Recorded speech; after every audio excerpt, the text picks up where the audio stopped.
Yeah, we'll get there sooner or later. Hang on just a second. And where am I? I am right here, but I am not Jason. So let me change the title and this. Sorry about 908. I was downloading a lot of stuff. We got a lot of stuff to get into this morning. John here, you there. Thanks for dropping by, as you always do. It is the Sunday mashup, basically. It is a lot of leagues, a lot of stuff. We got a lot of sound. We got highlights from a bunch of different places. So here is the show this morning. Once again, like I said, I apologize for 908 because I was downloading one last thing that I forgot to download. And honestly, it should have been two, but I had to kind of call it. So here is here's the rundown for today.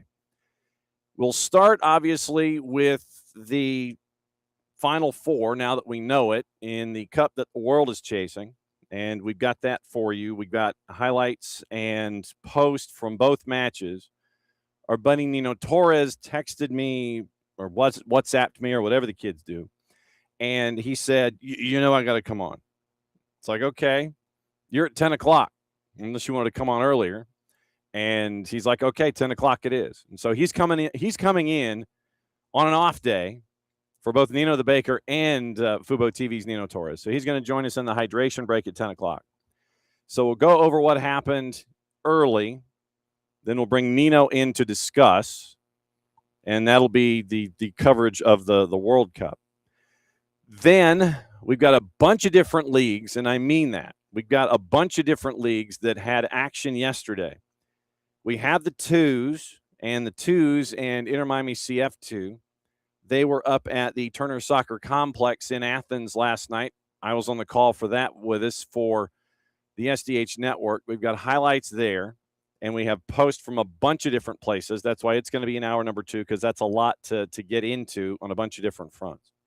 So you will hear the action from last night, and you will also hear from Arif Kovac, Enzo Dovolo, Ignacio Suarez-Corey, and Atlanta United 2 head coach Jose Silva. It was a big win for the twos. They needed it, and they are still rolling in MLS NEXT Pro in the Eastern Conference. And so we will let you know what happened last night with Atlanta United 2 and Inter Miami CF2. Big win.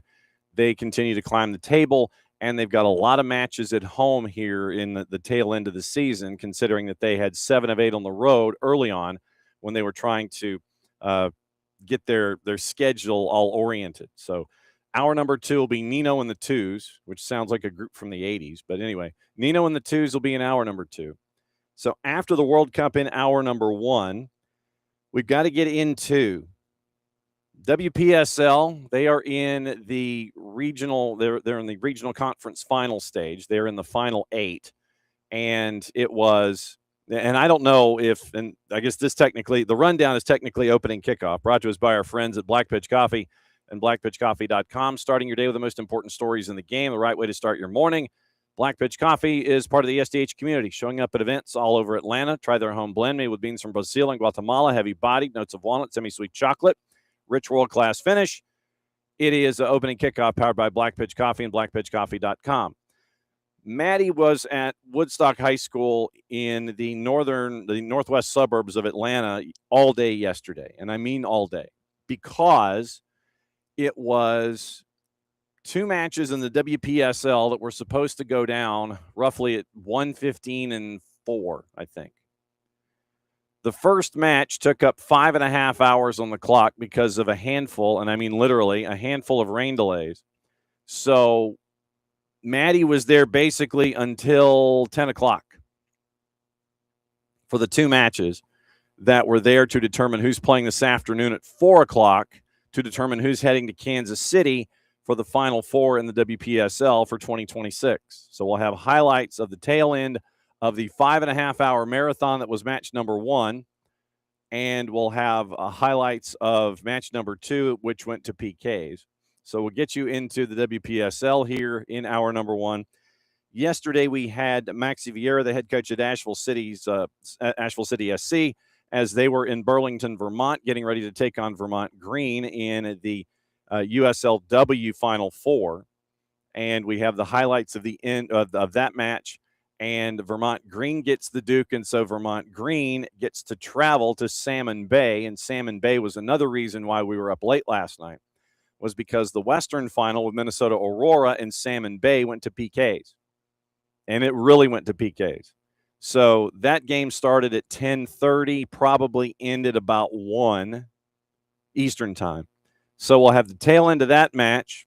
We'll let you know what happened with Vermont Green and Asheville City. Those two are going to be playing at Interbay next week in front of a crowd of, at the very least, 1567. I think the most important person in the final for the USLW title here in 26 will be the fire marshal. So we'll have your highlights there of that one. And then we will get into what happened in the Prinks Cup last night, where we had a couple of shootouts. And it went to one in particular where you had to have a keeper slam the door in frame number 5. And so we'll have that for you. So it's Prinks Cup. It is WPSL. It is NPSL. It is UPSL. It is NWSL. It is USLW and the World Cup. That is the mashup in hour number 1. Like I said, hour number 2 is going to be Nino Torres kind of putting a bow on everything when it comes to the World Cup itself. We've got the Final Four. We know who's going to be in Dallas on Tuesday, and we know who's going to be in Atlanta on Wednesday. And I'm going to say this right now for anyone here in our footprint, make sure that you are ready. If you're downtown, and I'm serious, make sure that you're ready for long nights, fun days. It is going to be a 3-day extravaganza when Argentina and England make it here for the second semifinal to determine who's heading to the Meadowlands and who is heading to Miami for the third place game. Third place game is in 6 days' time, and the championship game is a week from today. And we will have a lot to get through to get to that. Obviously, we've got to prepare what's going on Tuesday, prepare what's going on Wednesday, get you out of that, move you forward, and just be ready for an incredible amount of excitement and energy in both cities for the semifinals in the cup that the world is chasing after. So that is the rundown for today. It is the mashup in hour number 1, hydration break. Nino comes in to put a bow on the early part of hour number 1, and then hour number 2, we go with Nino, and then we go with the 2s, and then you're on your way to catch your breath, maybe. And then we'll get that squared away. Then we'll be back here Monday morning 9:05 to break down everything and let you know what we might have missed. Just get your nap in today. That's all I'm saying. Get your naps in today, and if you can take some time off of work, sniff, sniff, cough, cough, you might do that. But now we know the Final Four. We know the Final Four, and it is getting closer and closer. And, man, I swear we just started this thing the other day. But we're down to the Final Four and the final week of the 2026 FIFA World Cup. We do have some news that is attached to it, and it comes from Gianni Infantino himself. And so we will catch up with that news as well. So that's the morning. And it's going to be busy morning and a lot of stuff going around from a lot of different places. So let's see, that Cotton Bowl and SMU. So they're both squared away there. So literally I'm getting emails and notifications now about press opportunities in Dallas. So that's where the World Cup is. All right, so that's opening kickoff. Brought to us by our friends at Black Pitch Coffee, blackpitchcoffee.com. Basically, your rundown is opening kickoff. Starting your day with the most important stories in the game, right way to start your morning. Black Pitch Coffee, part of the SDH community, showing up at events all over Atlanta. Try their home blend, made with beans from Brazil and Guatemala, heavy body, notes of walnut, semi-sweet chocolate, rich world-class finish. Opening kickoff powered by Black Pitch Coffee and blackpitchcoffee.com. All right. Dayside yesterday in the World Cup, and there was a lot to get into. So it was at the Hard Rock, 120 minutes in the first one. And so starting off your marquee semifinal Saturday, It was England and Norway. England wins in extra time 2-1. The feels-like temperature, your heat indices were up at 99 degrees. So in Celsius, that's what? 32, 33? No, a little more than that. Double and add 30. So 33 is 66. And it might be somewhere between 36 and 37 degrees Celsius. 99-degree feel-good temperature at the Hard Rock while it was pouring here. And then you had Jude Bellingham scoring not once but twice. And so going through all of the subplot, the first goal is scored after it looks like it hits a guy wire on Spider Cam. And that raised a lot of eyebrows. Burroughs, Sheldon, and Scott at The Athletic, slightly angry. And so you have the equalizing goal. Norway had a 1-0 lead, almost had it 2. Then it turns out that goal's knocked off the board because of a foul in the buildup, which, if you ask Jason, you probably listen on Atlanta Soccer tonight. So it was 2 things that I forgot to upload. That probably, calling the foul might have been a bit of a stretch.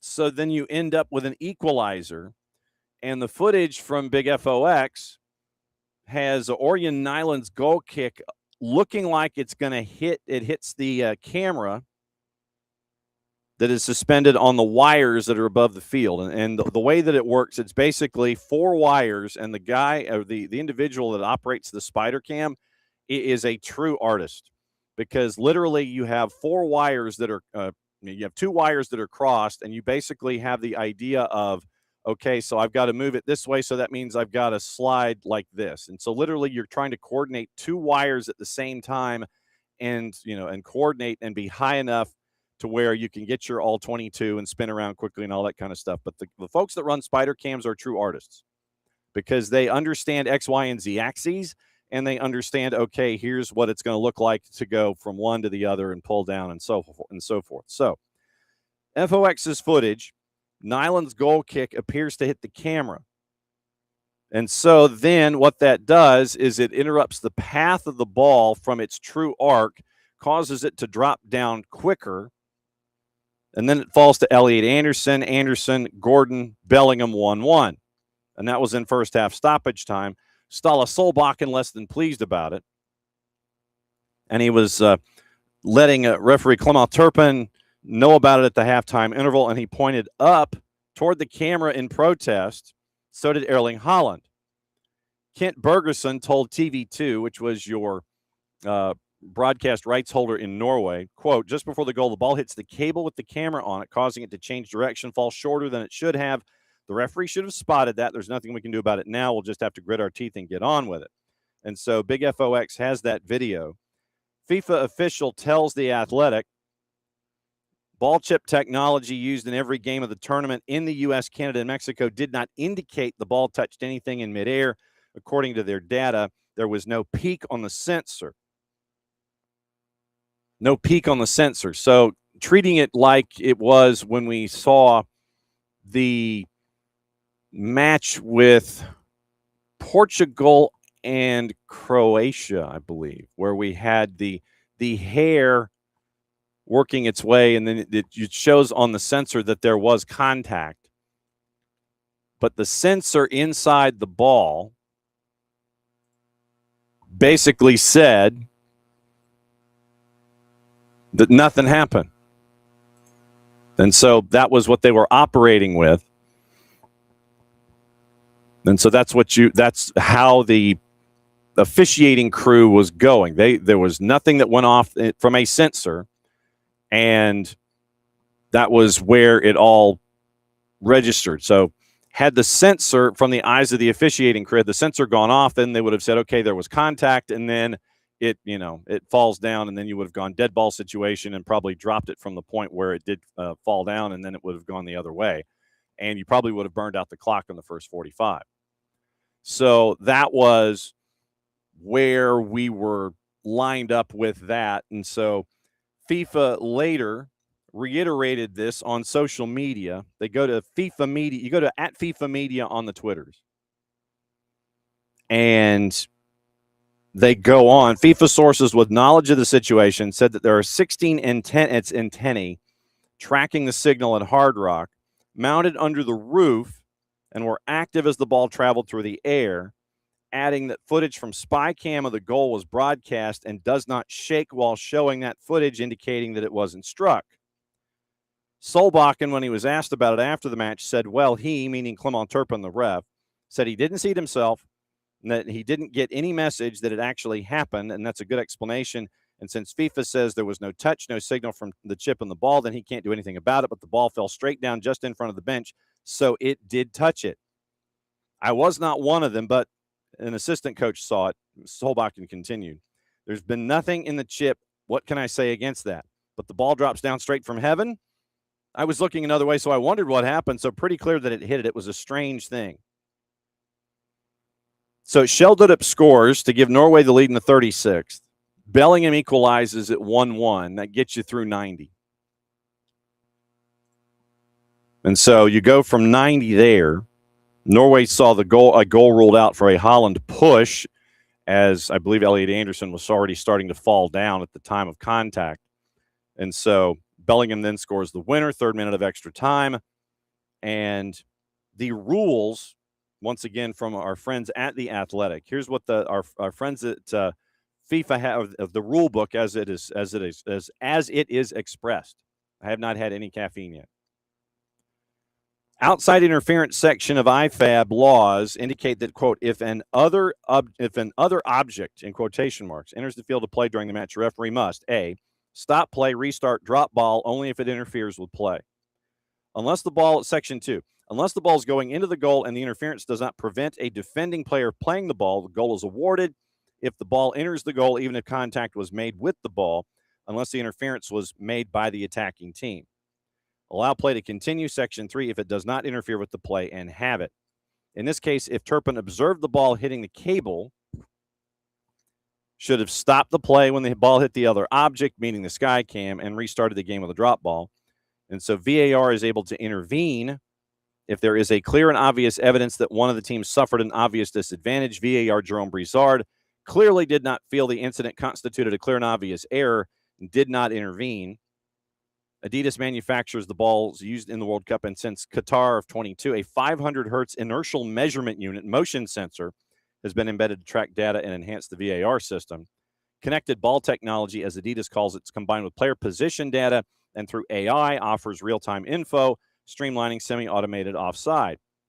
500 times a second, the sensor helps make up the precise moment the ball was touched clear. So that was the moment that was at the end of the first half that got us to that got us even and carried on until this moment late in the second half to give England the win and get them into the Final Four. Here's the highlights courtesy of our friends at Telemundo Deportes. El toque hacia atrás para Eze. Morgan Rogers le pegó. El arquero que la suelta.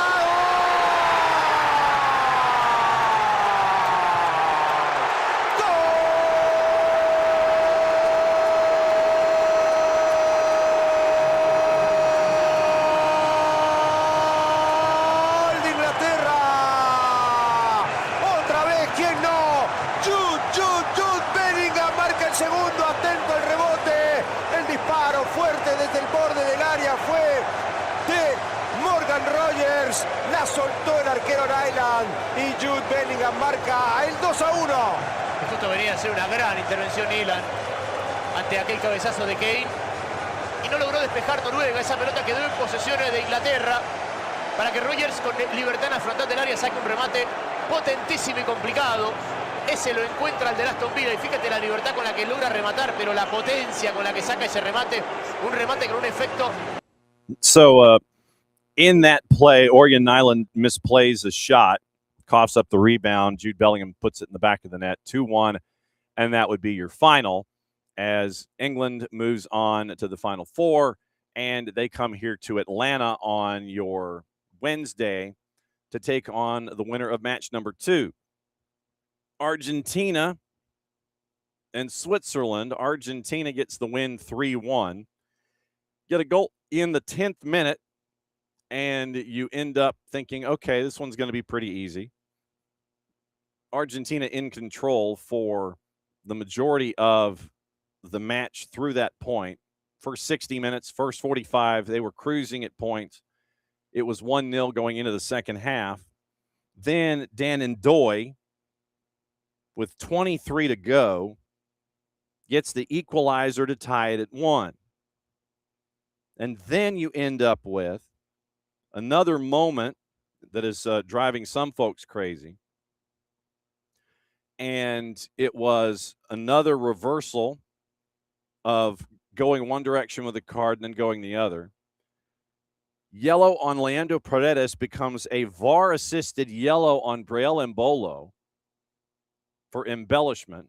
And you look at it, it was a dive. And so Embolo, who was on a yellow card, after the VAR reverses, you end up with Embolo going off. And so for 20 minutes, that would be more than 20 minutes, Switzerland had to play with 10. And so then Argentina, you tell that in the first 90, the remaining 20 minutes after the Embolo second yellow, that Switzerland's just trying to get out of the 90. Then in the extra 30, they're trying to navigate, and it's going to be like, okay, let's just try and figure out. A lot of the time, it looked like they were just trying to get to penalties. But then you get to the momentum, say, from minute 105 and beyond, and you end up with this moment. Julian Alvarez, and there are a couple of different descriptors that were given on this particular goal.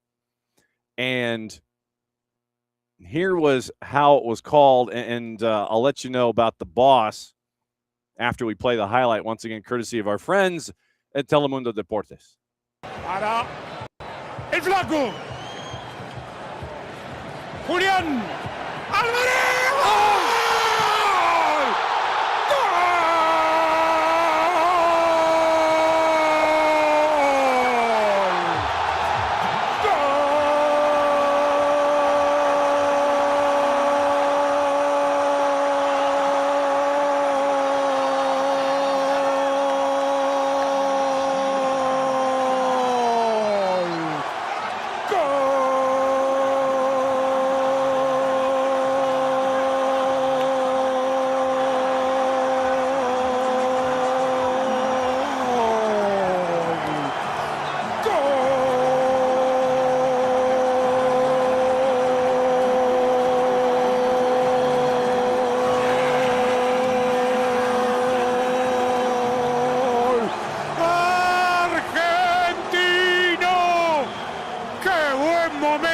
Para anotar el primero en esta Copa del Mundo, Julián Álvarez, pero qué pedazo de gol, se guardó para el tiempo suplementario para destrabarlo. So it starts with a 6. So I honestly hoped that after the matches that were earlier in the week, that you could tell Andres Cantor needed some rest and some rehab. Hopefully he talked to no one between the last match he called, then going into Kansas City, calling the match last night. So he had a 6. He had a 6-second hold, a 14-second hold, a 12-second hold, and an 11-second hold on the goal call for Julian Alvarez.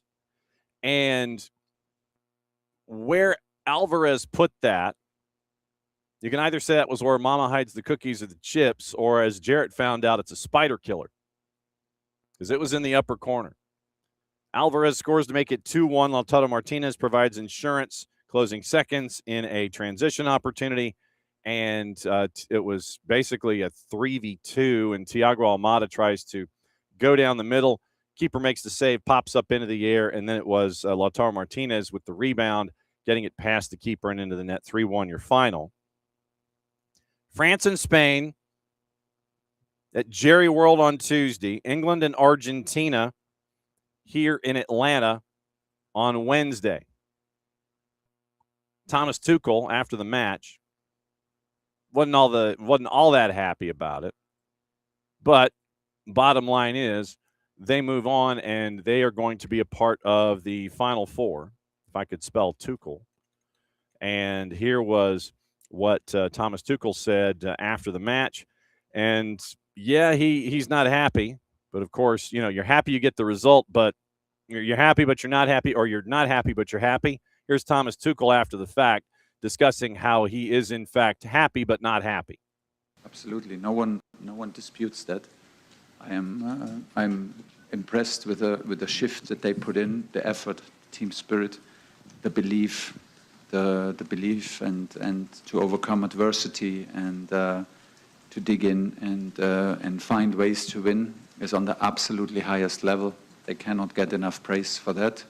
But I'm also a football coach, and I think we can play better. In general, I think it was not a high-level game. I think we had better games in general. We had a lot of momentum swings for both teams. So, yeah, full credit to the team. We found a way. We're in the last four. This is, of course, the most important. But the analyzing head of me and the football coach in me still thinks that we can and have to play better football. Got work to do. No surprise. I mean, that is a football coach for you, especially in a tournament situation. So Thomas Tuchel knows he's got work to do. I would say, especially on defense, considering how many different, I think he's had 27 different right backs in this particular tournament. Injuries, knocks, fouls, formations, all of that. Looking at Thomas Tuchel defensively, and I think that's obviously what Argentina is going to be looking at. And so you have Argentina, who's been giving up goals, and you have England, who can give up goals. So maybe as we get closer to the medio over on the Discord, and it will be wins and props will be how we handle the next two episodes of the medio for the Discord and picks of the week. I'll try and figure out what they look like. They'll be posted tomorrow. So you have defenses that have given their coaches agita playing in Atlanta. And then you have France and Spain, where a lot of folks might be sitting there saying, yeah, this is the final in Dallas. France, which is insanely talented. Spain, which is rewriting the books on offense. So you got two great offensive powers in Dallas. You have two great stories in Atlanta, and that's Tuesday and Wednesday. So that's kind of where we are after two matches that went 120 yesterday and ended late night. The Andres Cantor thing that I was going to let you in on. Obviously, I have, short of the occasional public appearance, not watched a whole lot of FOX. I have watched a great deal of Telemundo's coverage, maybe studio coverage on Big FOX, but I have been watching Telemundo the entire time, because when they're up and running, it is review, it is preview, it is multiple desks on site, it is the game, it is the energy, and they're done, they recap it, and then they move on to the next one. That's what they're all about. For me, the energy was one of the main selling points. And when Andres Cantor is calling your match, it turns into must-see TV. And with a Hall of Famer calling a match, you sit there and you listen and you watch and you try and understand the energy that's coming and from where it is coming from to end a sentence in a preposition. Argentine by birth. So that kind of gives you the other element of this. There is a there's a video that's out on social media, and it is from the 22 World Cup in Qatar. And it was Andres Cantor. It was basically booth camp. And it was a chance for everyone to see what Andres Cantor is going through when he's calling a match. Booth cam was on him for the final. It was taped. It wasn't live, but nevertheless, it was being recorded. And so when he is calling his Argentina winning a championship, a world championship, as a play-by-play announcer, and getting to call it for his native country, and you sense the energy that is attached to it. And so that was the third time in history, in 22. It had been almost 40 years. 78, 86, 2022. So in 1986, that was the last time before Qatar. Andres Cantor was 24 years old. So in 1986, Andres Cantor is 24. He has to wait until he is 60 to see his home country, the country of his birth, win a World Cup. He is in Qatar when it happens. He calls the matches. So he sees it happen. And like I said, check out booth cam from 22, from the final. And you get to see what it means. And so when you have that kind of energy coming through normally, and then you have it attached to what you see from Argentina, yes, there's a little bit of home heart and home love that's attached to it. But from all of the announcers at Telemundo, they have done a superior job of telling the stories all the way through. I mean, they're not messing around. And I recommended to friends who have kind of gotten hooked on the sport while watching the World Cup. I said, look, do me a favor. Watch the Argentina match last night. I was leading up to yesterday. And I said, do this. Watch the Argentina match off Telemundo. Do me that favor. You'll understand why I've been watching Telemundo pretty much the entire time. And so that's where that has come from. It has been an amazing product. It's been great distribution. You get to see what it means in a home country. And like I said, they're not messing around. They've done a fantastic job in studio with our friend Ramzi Sandoval. FDP Radio Football de Primera with our friend Sami Sadovnik. You listen to them. They have their matches on YouTube. I mean, it's in a studio space, but they have their matches on YouTube, and you can see how they're navigating it. And so that reminds me, when this show is done today, I need to download the FDP calls from the matches today, specifically the Argentina match. So when we get to catch up with Ramzi Sandoval, when we get to catch up with Sami Sadovnik, when we get to catch up with all those folks, and you get to sense the energy and you get to feel the energy, you understand where it's coming from. So that's why I've been watching those. And when I came home last night from the twos game, and we still had some time on the clock, I think Argentina had then gone to the extra 30. I explained to the boss, and the boss flipped it over to Big FOX. And I said, okay, can you do me a favor? And she likes to listen to English language programming. But she knows that when I'm here in the office, I'm watching Telemundo. And she'll tell everybody else that, yes, we have a lot of Telemundo going on in the office, and it's down low, and that's where it goes. So I said, Andres Cantor is calling the game for Telemundo. Can we switch it? And she did.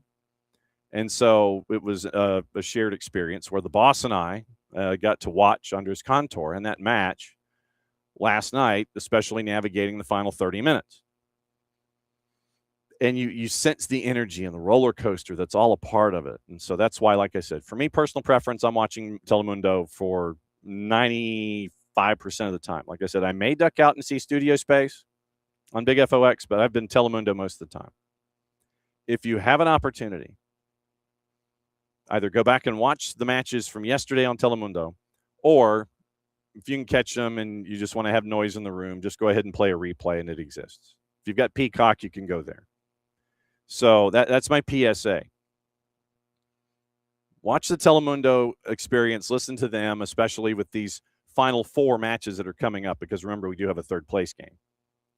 So semifinals, if you're not going, don't have tickets to either Jerry World or downtown, save a space for the Telemundo audio. Third place match in Miami, championship up at the Meadowlands a week from today. And so that's the PSA for broadcast for this time around. We know the Final Four, it's in Dallas, England, and Spain. We know in Atlanta, it's Argentina, England. Just be prepared. Southeastern United States, be prepared. Not like you haven't been, but it's going to be off the wall. It's going to be off your rocker coming up this week. Don't be surprised if folks tried to find flights from Kansas City and are already in the Southeast, getting everything ready for what's going on with the Final Four in the World Cup. So that's your World Cup. That's your World Cup coverage for today, and we're going to be obviously covering it all week long. We'll be at the MD-1s on Tuesday. Practices in the morning. I think Argentina's is at 10 o'clock, and then it's the press conferences, and then the match on Wednesday. While we're all watching what's happening in Dallas on Tuesday. All right, other leagues and all the chaos that's attached to it. We mentioned what goes on in, when you're north of 120 minutes, you go to shootouts.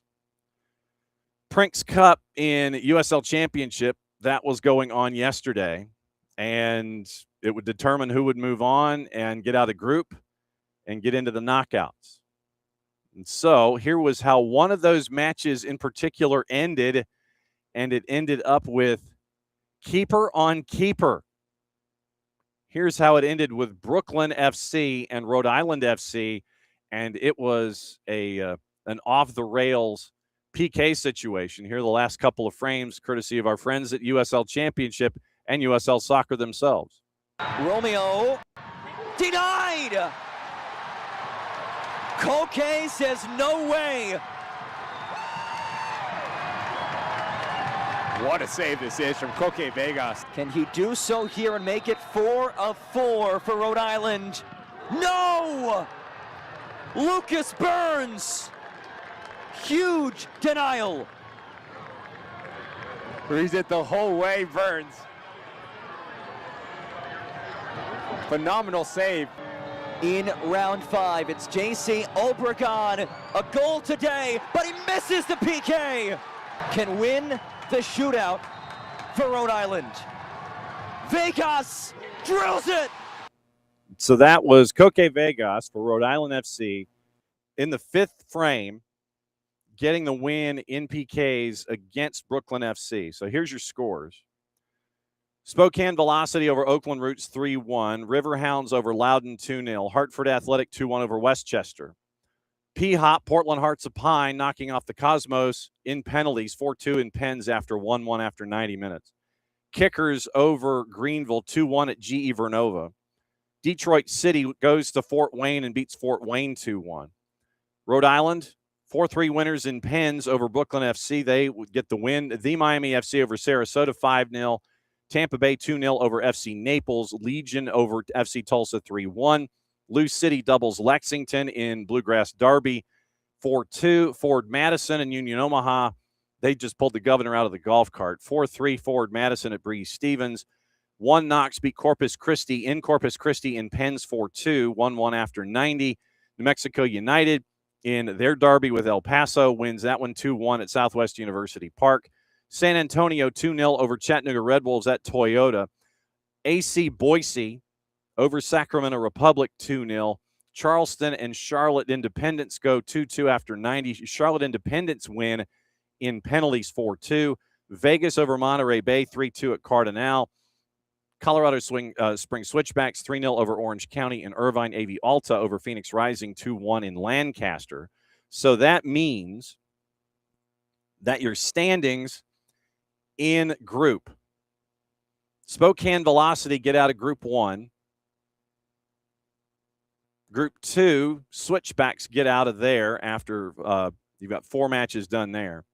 Group 3, San Antonio wins that group with 11 points. Lou City wins Group 4 with 11 points. Hartford Athletic, 3 wins and a draw. They're the top of Group 5. Group 6, Charlotte Independence, they go on to win there. That one's 10 points in that group, and they superseded Charleston. Group 7, Tampa Bay wins the Florida group, and that one was 12 points for them, 4 wins across the board. And we are trying to determine what happens now when you get into the knockout stages. So we know who has won each of the groups. 7 group winners. And so now where we are with, competition structure. So let's get into the competition structure.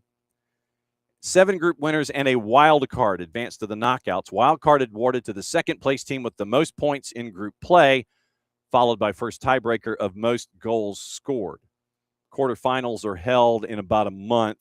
So let's see. So if the wild card is 7 group winners and a wild card. So let's see which wild card team had the most points. We're going to try and figure this out ourselves and figure out the overall standings. Now, do we get anything past the overall standings? Okay, so second most points. Charleston, the Miami FC, Birmingham, New Mexico United, they all have 9 points, finishing second. So New Mexico had 5 goals, as I sit here and scan quickly. And then the Miami FC also had 5 goals. So then it was goals in group play, head-to-head earned in group play, total wins in group play, goals against, goal differential, number of disciplinary points. So goals for head-to-head earned in group play. So it was not, 2 does not apply. Total wins in group play, I think, means it goes to the Miami FC. I think so. Well, let's see. Hang on. Okay, so New Mexico United had 3 wins. So New Mexico United and the Miami FC each had 3 wins. Goals against in group play. So we're down to tiebreaker number 4. The Miami FC had 6, New Mexico United. So at tiebreaker number 4, if I'm reading this correctly, the wild card goes to New Mexico United. So they would be the 8th team to go in. And then they would join the group winners in about a month to move you forward in Prinks Cup. So that is how that apparently is going to look for Prinks Cup. Your 7 winners of the groups: Spokane, Colorado Springs, San Antonio, Lou City, Hartford, Charlotte Independence, Tampa Bay, and I think the wild card, if we're doing our math right, is New Mexico United. So those 8 move on, and they'll play head-to-head in about a month's time. So that was what was happening in Prinks Cup. So it was a Prinks Cup weekend in USL Championship and USL League One. So looking at those 8, I think those are the 8 that are going to move forward, and that will handle it for the USL and USL Championship and Prinks Cup. Speaking of USL, they had their USLW national semifinals early and late. Once again, thanks to Maxie Vieira and everybody at Asheville City to orchestrate Coach coming in from a hotel room in Burlington, Vermont yesterday morning on the morning show. Asheville City goes to Vermont Green. Virtue Field, you had north of 5,000 folks there, and it was as tight as you would expect. Came down to a moment, and here is that moment, courtesy of USLW and Vermont Green, their own selves. Mara has drifted out wide, stayed on side. Mara cutting, shooting! It's a banger! Emily Mara top bins! Green in front! She just picked out the corner and drilled it! The little Mara magic!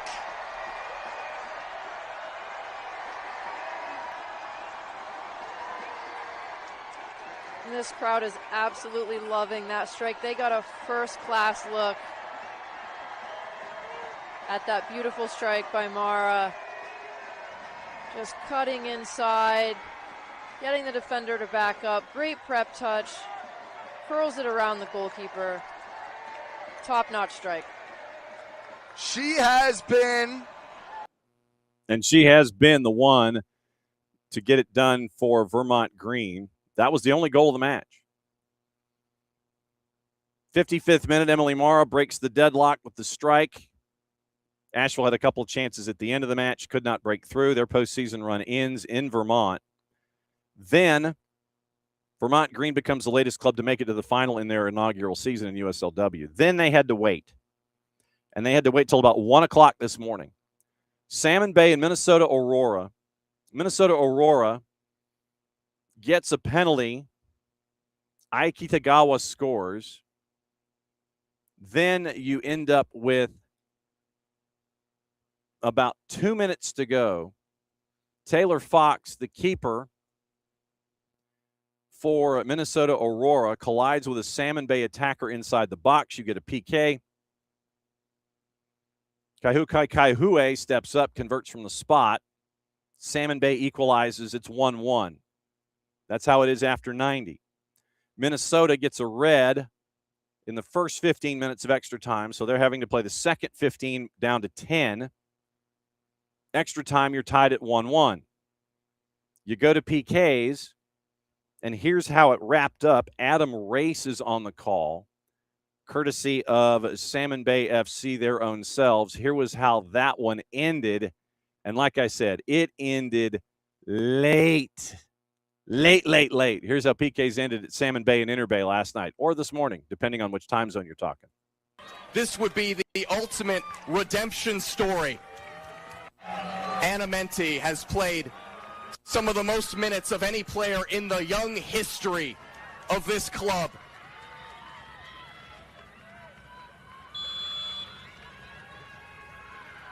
To keep Salmon Bay swimming.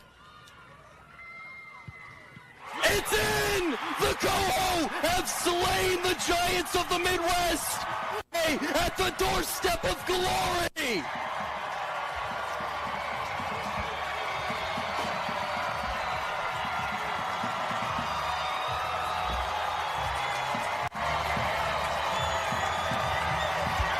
It's a night that these fans will never forget. And Adam is not wrong. Salmon Bay gets the win in PKs, so start your puns already. Adam got you started.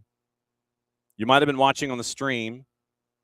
Salmon Bay swimming uphill or upstream. All of those puns, get them out of the way. Salmon Bay goes on to win in PKs, winning 3-2. If you've got some time, go back and watch Salmon Bay and Minnesota Aurora in PKs. It's great to catch up with Jake Griffith, the voice of Aurora, heading into that matchup to kind of get the intel on USLW. But Vermont Green, Salmon Bay, USLW final, and that is going to be 10:30 Eastern time Saturday night. Saturday the 17th or Saturday the 18th? Saturday the 18th. 10:30 Eastern at Inner Bay in Seattle. So 1567 was the amount of folks that were in the door last time. I would anticipate it's going to be more than that. If there was a way to change a venue to maybe get into something 2,500, that might be something too. Just saying. So your final in USLW is going to be Vermont Green traveling west. They're going to take on Salmon Bay at home at Inner Bay next Saturday night, 10:30 Eastern, on however you wish to consume your product.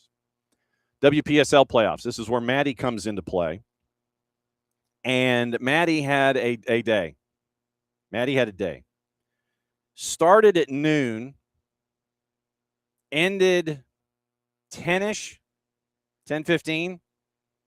The first match on the board, Georgia Impact and Little Rock Rangers, was supposed to start at 1:30.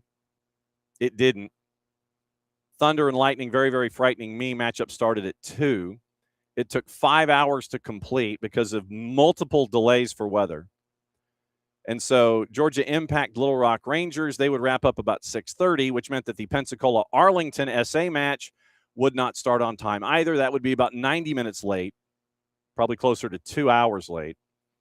And started about 8, done about 10, but it went to PKs on its own. So just to let you know what happened in the South Region semifinals to get you ready for the South Region final today, here was how Georgia Impact made their way through to get to the final. And Maddie's on the call, and she was fighting it. She was fighting it all day. But here's Georgia Impact's goal on the board. Headed down, Eats. Plays it through. Great run. Finds Obradovac. Obradovac into the 18. Obradovac slips it through. There's the opener!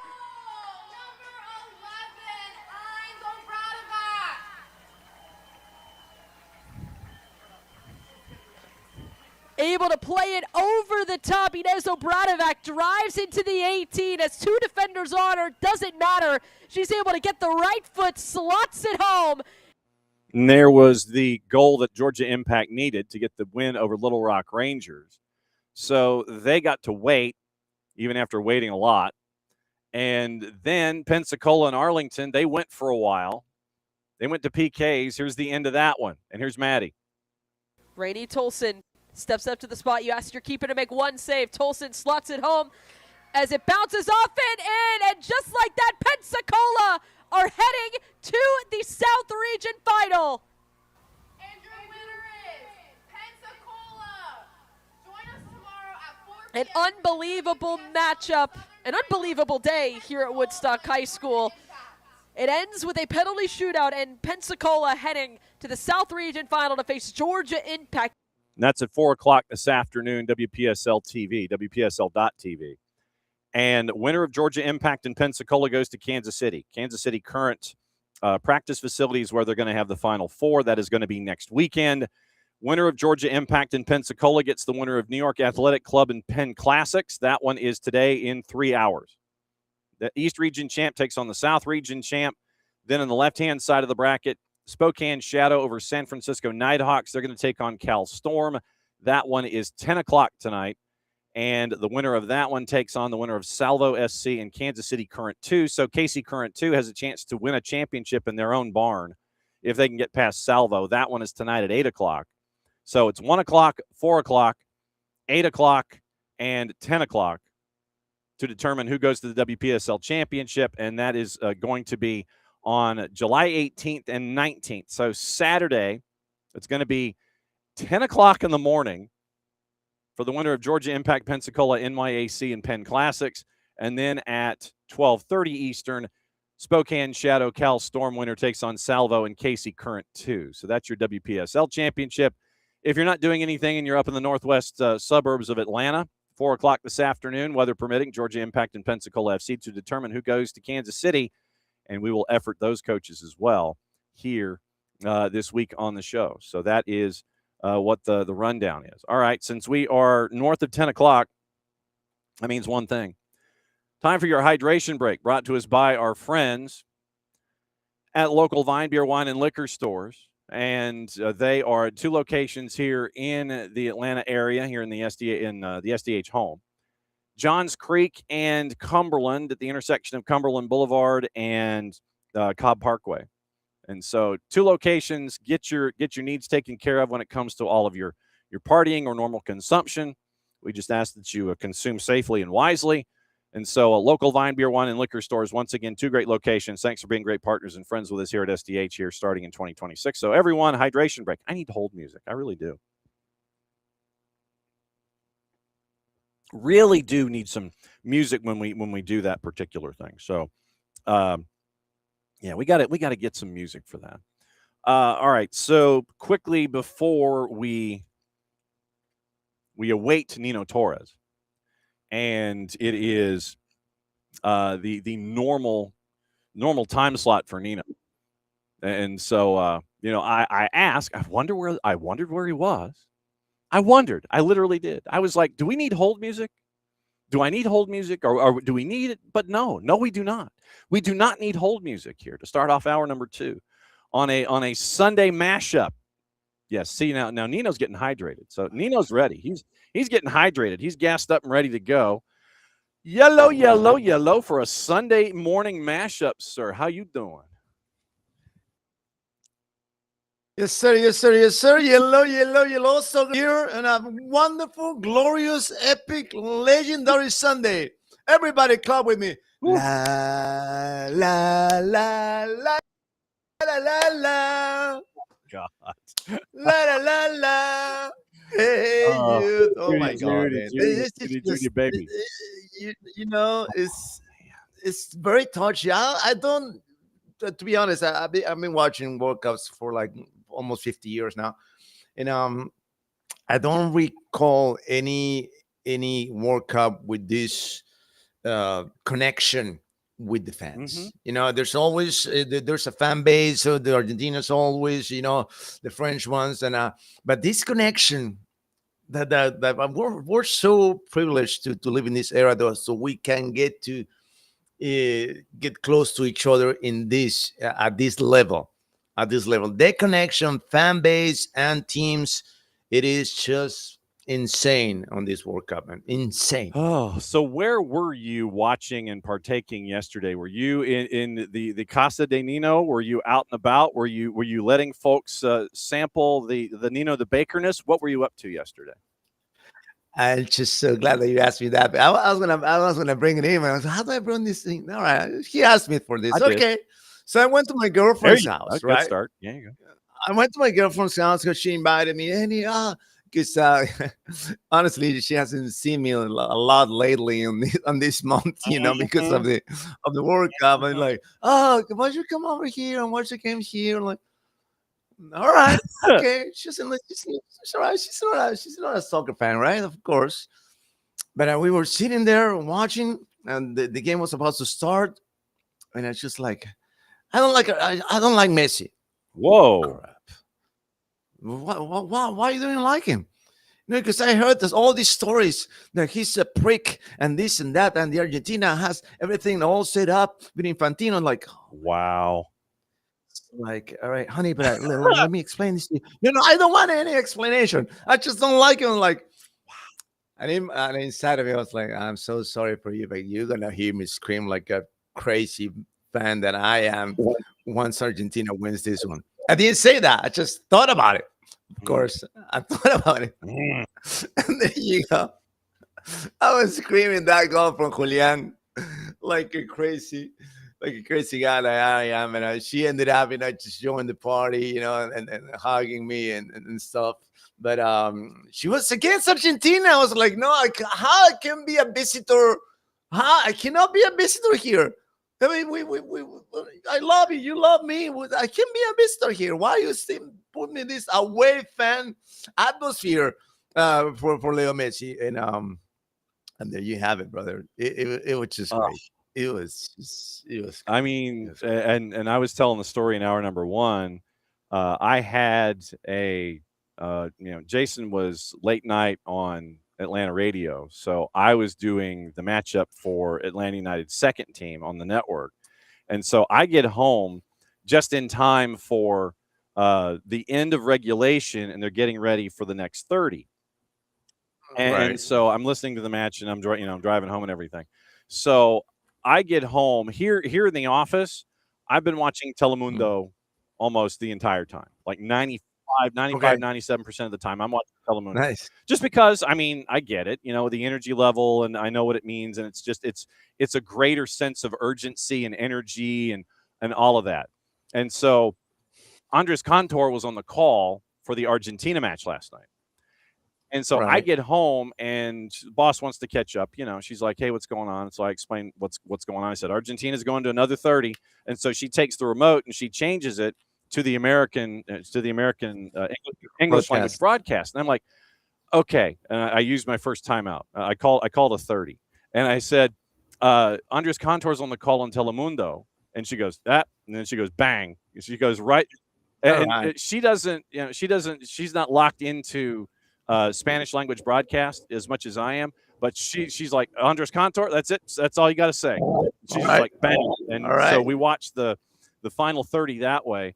And I think she heard a noise out of me when Julian Alvarez scored. I'm going to let you finish your hydration there. Yeah, she heard a noise out of me when Julian Alvarez scored the goal to make it 2-1. Literally, he scores, and I go, ooh, because, I mean, what you saw with the Swiss defense after Embolo got the red, the second yellow, which creates the red, and it was a dive. So, no, that was on him for doing something silly when you didn't need to. So you're down to 10, and it was a line of 5. It was a line of 3, and then you had one who was a chaser up top in the triangle. And so you saw them work to the left-hand side of their attack to draw the defenders over, and it creates just enough space to give Alvarez that angle right there on the elbow at the near side. And so he goes 2 strides away and then just strikes it from the edge, from just outside the 18, and it was perfect. It was just absolutely beautiful, stunning. And you know what? This is Argentina keeps recovering their weapons. They just keep bringing back to the party, because to be honest, it hasn't been a great World Cup for Julian Alvarez. I mean, he was an absolute beast in the last World Cup, but not in this one.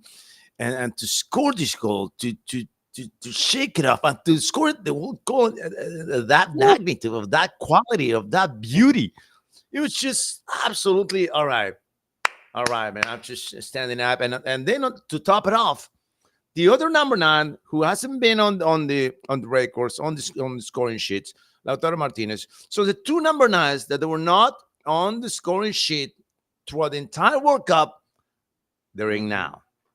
Now for the Final 4. Are you kidding me? Are you kidding me? I mean, it was probably the lowest performance of Lionel Messi on this match, on this cup. The most, I mean, you gotta give credit to the Swiss, man. Oh, no you gotta question. credit to the Swiss. They were double teaming, triple teaming, and it was just insane. There was no even for him to squeeze in between that backdraft of a Swiss army that was in the box, inside the box, outside the box, in the middle of the pitch, everywhere, man. They were just everywhere. And I got something for you guys. I got something special for you guys. It has to do with the back-to-back World Cup winners. That's something that hasn't been happening since 1962. All right. So quarterfinals, across 74 matches that they've been playing in the quarterfinals in the history of the World Cup. Talking about the entire, since 1930 to now. Only 3 times a quarterfinal match ended up in a 3-1. You know who were the previous two? I think I know where you're going, but go ahead and hit me. 1938, Italy was the reigning champion, and they beat I think it was France or England. I forgot who was the rival, but they won 3-1 in that quarterfinal match. 1962, Brazil, the reigning champions, and the last time that a World Cup was won twice in a row by a single team, a single nation. It was in that year, and it was Brazil who got it done. And this one was against England. I forgot who was in the Italy game. It was France. June 12, 1938 in Cologne. They knocked off France to go to the semifinals. They beat Brazil and Marseille 2-1, and then they beat Hungary and Cologne 4-2 for the win. 3 wins in a week, but it started with that 3-1 win in the quarters over France in 1938. And the last time, it was last night.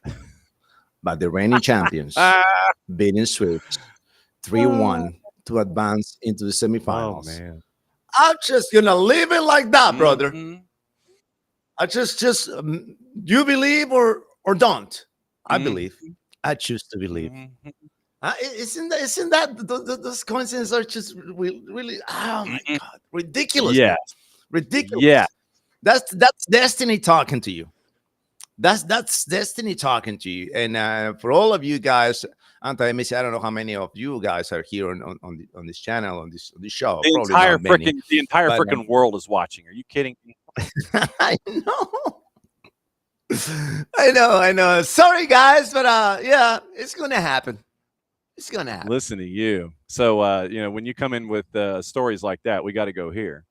Now you know the rest of the story. Thank you, Paul Harvey. And thank you, Nino Damas for that. I mean, that's yeah. Look, my bracket, I had Argentina winning, going back to back. Look, I've said this from the beginning. I want the fairy tale. I want the back to back. I want Messi at 39 go out on top as a champ. And I mean, I'll say this: if they beat England here in Atlanta on Wednesday, and then if they beat whomever on the other side of the bracket after those two teams beat the ish out of each other on Tuesday in Dallas, because you know, France and Spain are going to beat the ish out of each other. And oh yeah, I'll talk about the that. survivor of that one goes to the Meadowlands to take on the winner of Argentina and England. This is going to be something that Argentina has earned, because it has not been where, yeah, we're cruising through this entire thing. If you look at the last 3 matches, they have earned this Overtime, don't they any have one of them, right? earned this one. It hasn't been just 5-1, 6-1. Yeah, we're cruising and we're punching folks in the neck. You have had to come through and earn this each and every time. You survive Cabo Verde, which is a sentence I don't think anybody has ever said in their entire life. You survive Cabo Verde in Miami. Then you come to Atlanta, survive Egypt down 2-0 with 15 to go, and you come back and you win that one 3-2. Then last night, you had to survive 10-man Switzerland. Like I said, yes, you give them their flowers for defending the way that they did with 10, but you cannot stop what Julian Alvarez did. You can't stop that spider killer. You cannot stop where Nino hides the special sugar. You cannot. You can't stop that. And then obviously garbage time when you're chasing makes it 3-1. But this is one that they have earned on their way out the door. And you mentioned the matches, right? But let's focus on one thing here. No other team has scored 3 goals in 3 consecutive matches in this cup, in the knockout stage. 3-3-3. 3-3-3. That's 3-3-3 going for the number 4. It's just, don't forget about that. Don't forget about that. And I gotta say this, Johnny. I'm this is gonna be the I think this semifinal is gonna be the most beautiful one. The one Argentina versus England. And with all due respect to France and Spain, sorry guys, but your history in the World Cups is not as great as your folks on the other side of the bracket. It's not as good. It's not as dramatic. It's not as epic. It's not as It's gonna be a massive game. It's gonna be a massive game between France and Spain. But the rivalry is not there. You know, I mean, of course they want to. Hey, yeah, you beat me 5-4 in the Nations League. Oh, I won the Euro over you. Yeah, okay. But here in their hearts, I'm not gonna say there's no fire. There's no such a thing for soccer players when you're going into a semifinal. But the motivation for England is way different than the motivation from France. The motivation for Argentina is way different than the one from Spain going against France. Is way different. And I mentioned this last time around, Johnny, about the chant, the anthem, the Argentina anthem, saying we win this one. Is the one because here is the one they stole for Diego, We're gonna win the last one for Leo. That thing right there, that line right there, it's just the Argentines, purest state of mind when it comes to soccer. And I know Spain has a wonderful midfield. France has the most scary offense machine in the tournament. Still, if we gotta do a ranking right now in this Final Four, France is number one, England's number two, Spain's number three, and Argentina is number four in terms of level of performances throughout this World Cup. Because even though I want Argentina to win, I got to recognize that the level of tactics, the level of efficiency, the level of fluidity that they put into the game is not the same. It's not the same level as Spain. It's not the same level as France, which, by the way, they are the team to beat. They are the scary soccer machine. That's whoever says otherwise doesn't know what he's talking about. Okay, that's the reality. They are the favorites to win this one. What are the odds, Johnny? You got the odds now, or you got the odds out about these Final Four guys? Efforting. I will see if our favorite. I will see if our favorite juice boxers are now behaving. It's gotta be France number one. I think it's gotta follow my ranking. Okay, so hang on. So let me see. So I don't know what it is about our favorite aggregator has just decided to go to sleep with everything. So I literally, it's like there's this one particular aggregator that takes like 10 or 11 separate juice boxers and they jam them all into one equation and they give me a composite. And so they've gone to sleep like the last couple days. And it's like, I don't know what you people are doing. Okay, so in the semis themselves, France is a plus 130. This is Tuesday. France is a plus 130 on Tuesday to beat Spain, plus 225 in 90 minutes. And Spain to win outright in 90 minutes is also a plus 225. England to win outright on Wednesday is a plus 155. 90-minute draw is a plus 200. Argentina is also a plus 200. So Argentina is an underdog taking on England. And Spain is an underdog taking on France. But Argentina is an underdog here. So to win it outright, France is a plus 150. Spain and England are actually the same at a plus 333. Argentina is fourth at a plus 400. So Nino Dama's rankings matching up with the odds. So, but of course, those are the odds. And the odds are made to be beat. Yeah, they are meant to be beat in some circles, and then they are meant to make the house very happy in others. I mean, when you and your third topic here is Vive la France, and so you mentioned how completely and totally insane they are offensively with dictator Mbappe and just the firepower that they have. You got to make a decision in and around Mbappe, I think, to start. Do you sit there and try to bracket him? Do you try to close everything down? Or do you try to close everybody else down knowing that Mbappe is going to get his? I think that's probably the first question. He's going to go all in. Didier Deschamps is going to go all in. He's not going to hold any of his guns under the table. No. He's going to go all in because as who said this? It was Zlatan who said this. That how do you put Didier Deschamps? I think it was Titi Henry who said this. He's a serial winner. Didier Deschamps is a serial winner. And serial winners, they don't hold back. They don't hold. But he's going to go all in against Spain. And they're going to try to close this matchup in 90 minutes. I think that's the mentality for the Champs and company to try to close it out in 90 minutes and get as much as recovery time that they can get before the finals. They don't want any overtimes, any penalties, anything like that. I think that's the way that France is gonna go. They're not gonna take any prisoners. They're just gonna flat out go out there and drop the tanks and draw all the machinery, all the armor. I mean, they just gonna go all in. But having said that, this is the team. If there is a team that can stop this machine, that's Spain. If there is a team in the planet right now that can stop this machine, that's Spain. No, because they're soccer smart. They're street smart and they're soccer smart. And when you add those two elements to the pitch, you putting up a team that is very hard to beat. It's very hard to beat.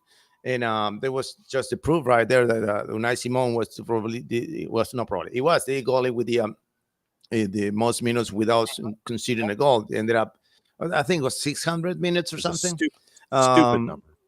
It's just insane. So that puts you right there. It's gonna be the best offense against the best defense, and not just the best defense. It's just because the whole team knows how to defend. It's not about the back four or the back five or whatever. No, it's the whole team. How do they put the numbers? How do they drop the personnel into the seams and to block not just the passing lanes, but before you're gonna think about it, they're there. Oh, I'm gonna go this route.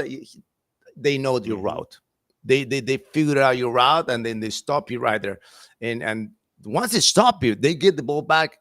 And it's just the combination, the dynamics of the rotations that go from the sides that brings you to Spain and to assist and to feed Oyarzabal, to feed Medina, to feed.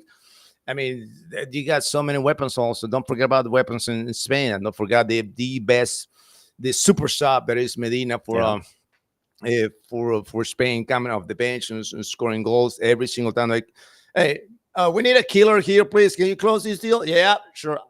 Let me. Well, you're also seeing a player in Oyarzabal who has not been getting a lot of attention, because I think that he would be getting a lot more going into the tournament if he played at a bigger name in La Liga. But because because he's at Real Sociedad, it's like, oh yeah, Mikel Oyarzabal, yeah, whatever. Okay, cool. But you've seen him again and again and again. I think after that first match where he had the clunker against Cabo Verde in group, he has come on, and now everybody's like, oh, Mikel Oyarzabal, okay, yeah. So yeah, he can score. Yeah, so he can do that. Yeah, after that first match in group where he was a non-factor, he has turned into a pain in the you know what. And you mentioned the super sub in Mikel Merino. It's like literally in the 90+1 and then in the 88th. It's like, okay, so then that means the third time you're going to score in the 85th. You're scoring earlier and earlier each time to put a game out of reach, sir. Yeah, that's your Manu Ginobili right there. It's your Manu Ginobili for San Antonio Spurs right there. That's what you got on Mikel Merino and Luis Lafuente. He knows a thing or two about beating Spain, about beating France. So it's gonna be. This is the thing, right? This is the difference between these two semifinals. This France-Spain is gonna be the most beautiful to watch from the tactical standpoint, and from the performance standpoint. The other game between Argentina and England is just gonna be about, everybody's gonna be ended up crying in that game. Even the English fan base or the Argentinian fan base on the entire world is gonna end up crying, with or without you.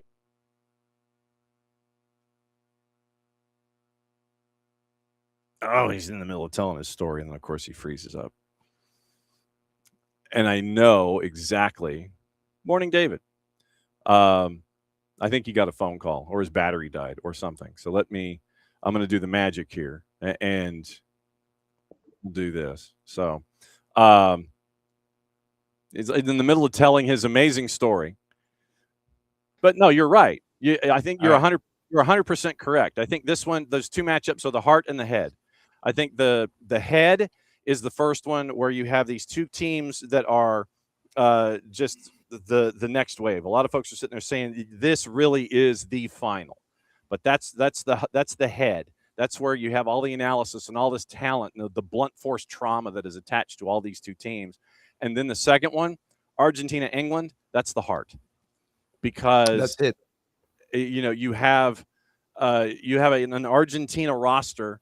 Do you want to be the one that sits there and loses what everybody thinks is probably going to be Messi's last tournament? No. And so they are going to literally cut off limbs, and they're going to beat everybody else with them on the way out the door to make sure that he gets that final win in the World Cup against England, who's been looking for it to come home for 60 years, man. 60 years. So it's the head in the first one and the heart in the second one. It totally is. No, and I got another number for you, Johnny. Here we got go. Another number for you. I got another matchup because it's been 40 years since the last time that Argentina and Maradona beat England to win the World Cup, right? Yeah. And on the other semifinal is the 40th match between France and Spain in the history of the two. 40 years versus 40 matchup. Oh my God. 40 is your number right there. If you're gonna put $40 down on your parlay, go for it, man. But see, now it's like you got 3-1 and you've got 40 and you're out of control. Did we address no tiki-taka, no problem?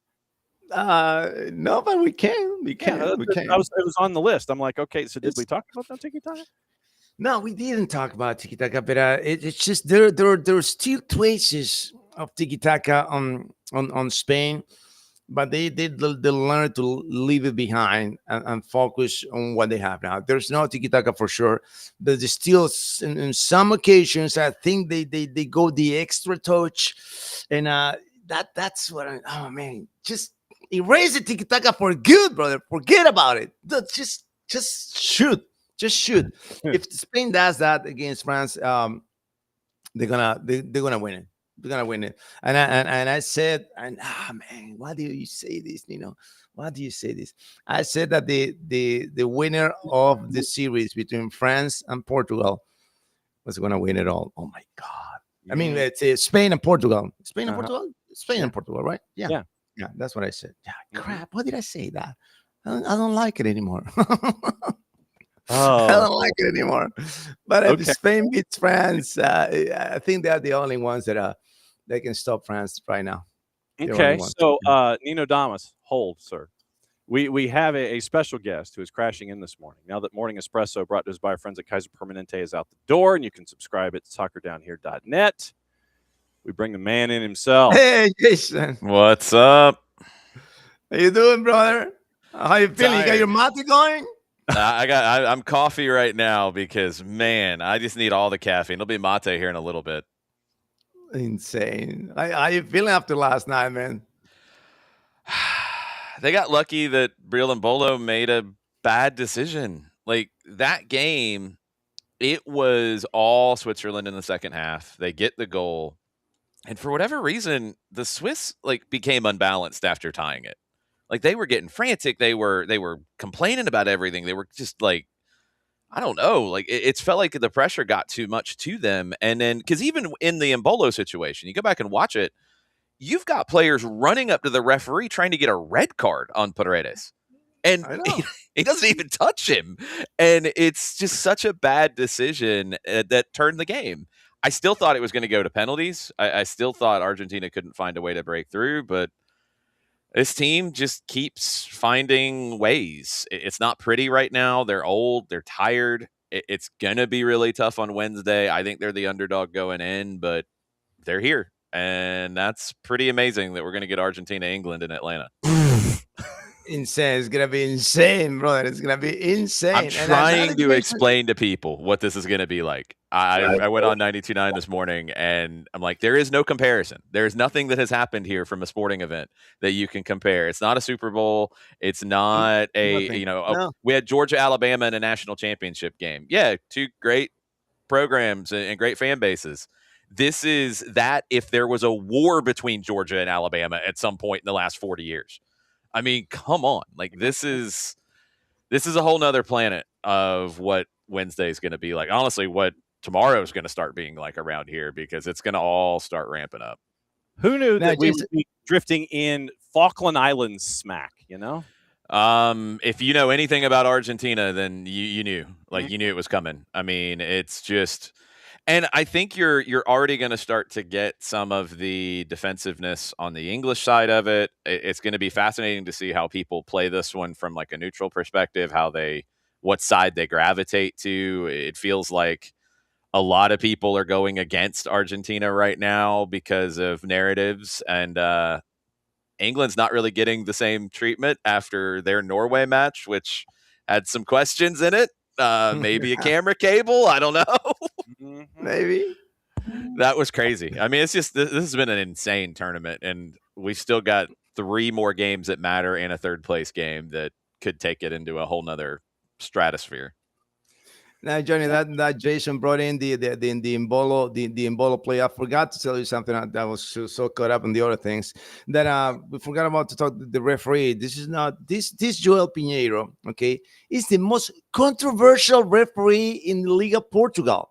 Whenever you see Pinheiro on the pitch, oh my God, it's gonna be controversy here. Oh, well, why are we gonna talk about this guy for like the next 2 weeks? He was great last night. He was great. I think he's evil twin refs in the Liga Portugal, and the good one gets to play in the World Cup, man. It was insane, man.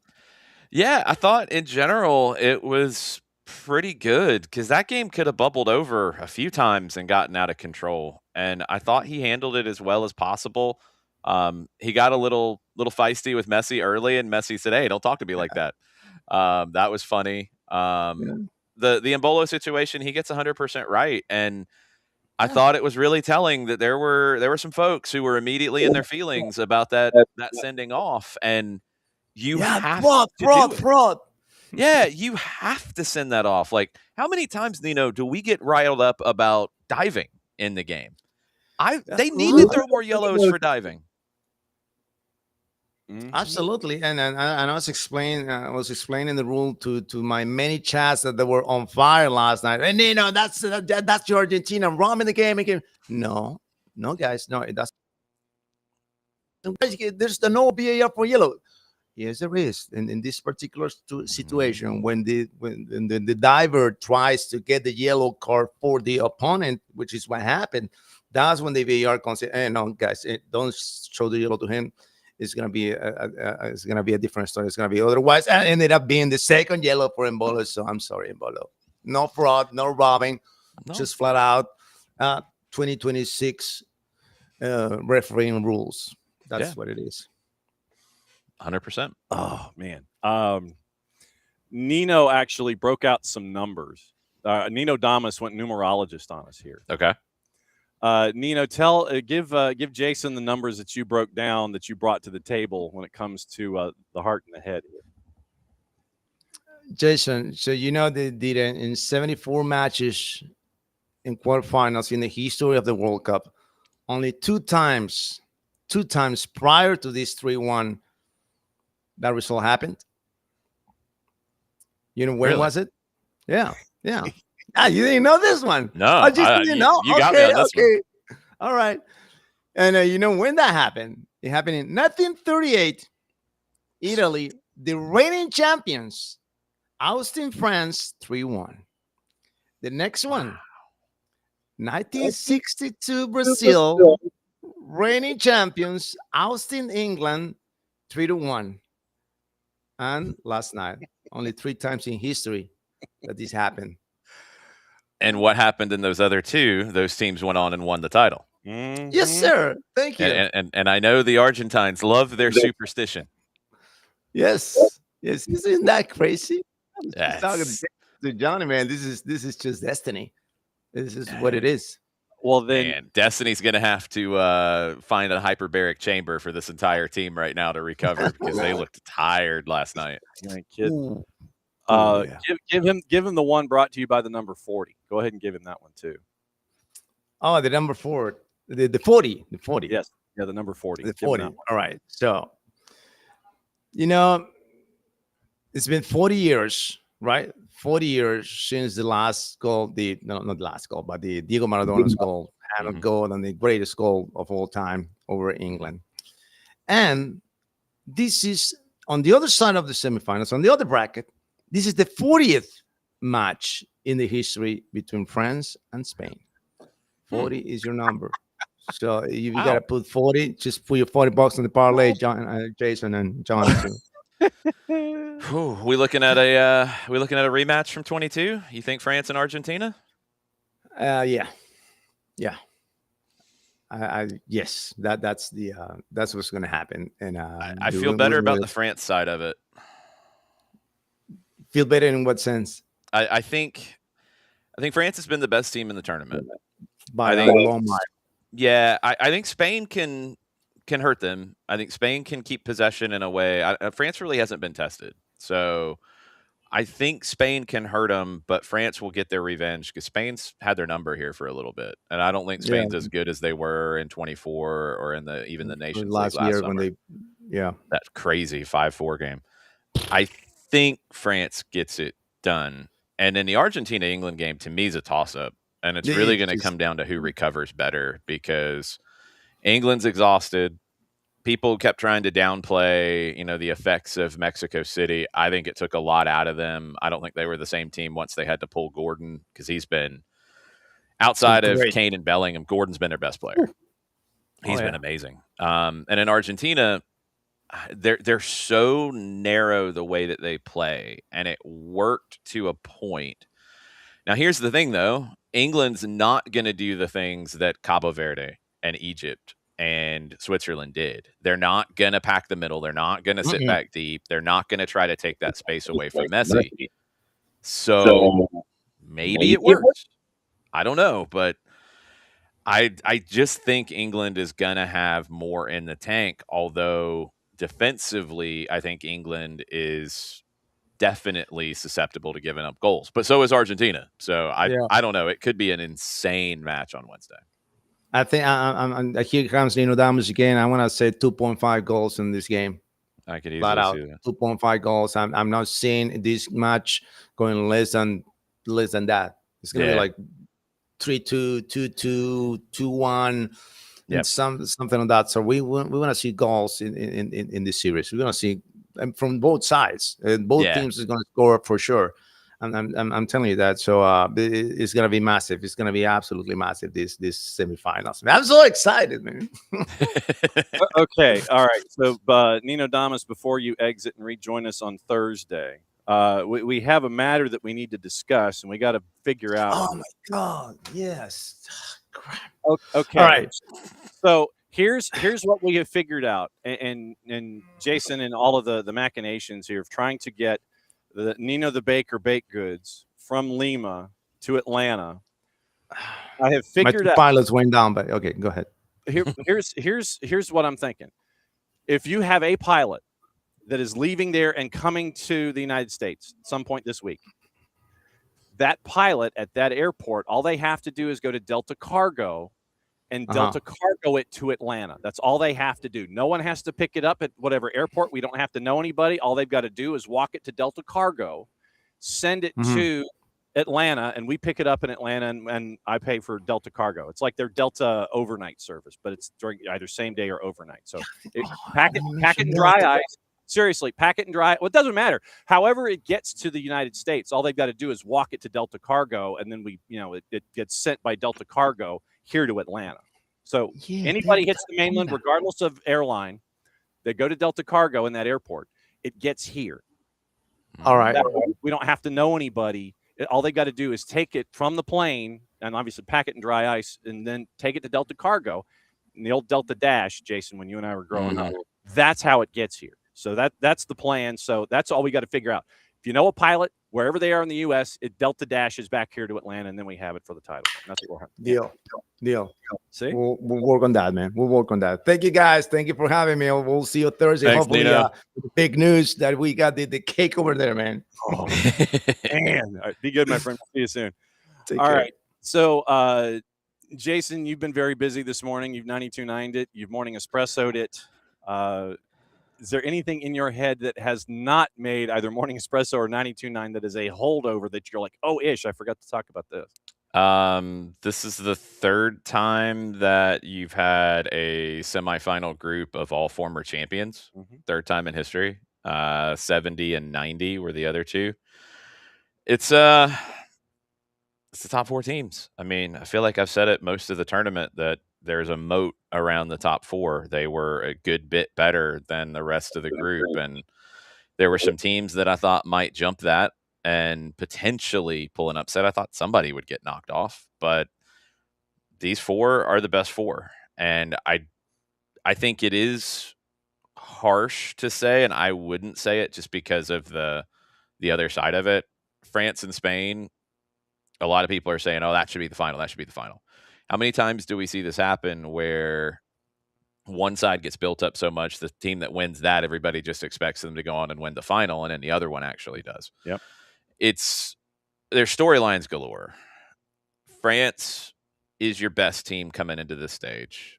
Spain has been your best defensive team, and they've shown resolve with these late goals from Mikel Merino.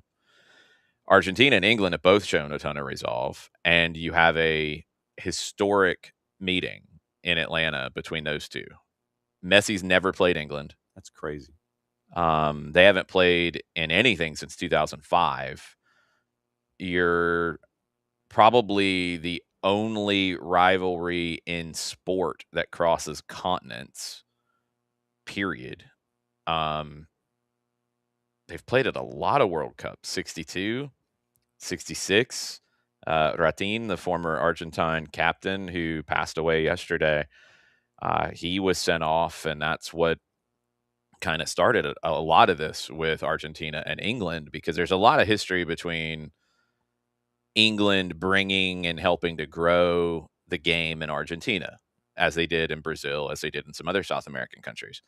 But that 1966 game is what really kicked it up a notch, and that kind of started a lot of friction between the club sides from South America and from Europe, and especially from Great Britain, because after Ratin was sent off, and there's, it's 1966, there's differing stories about it.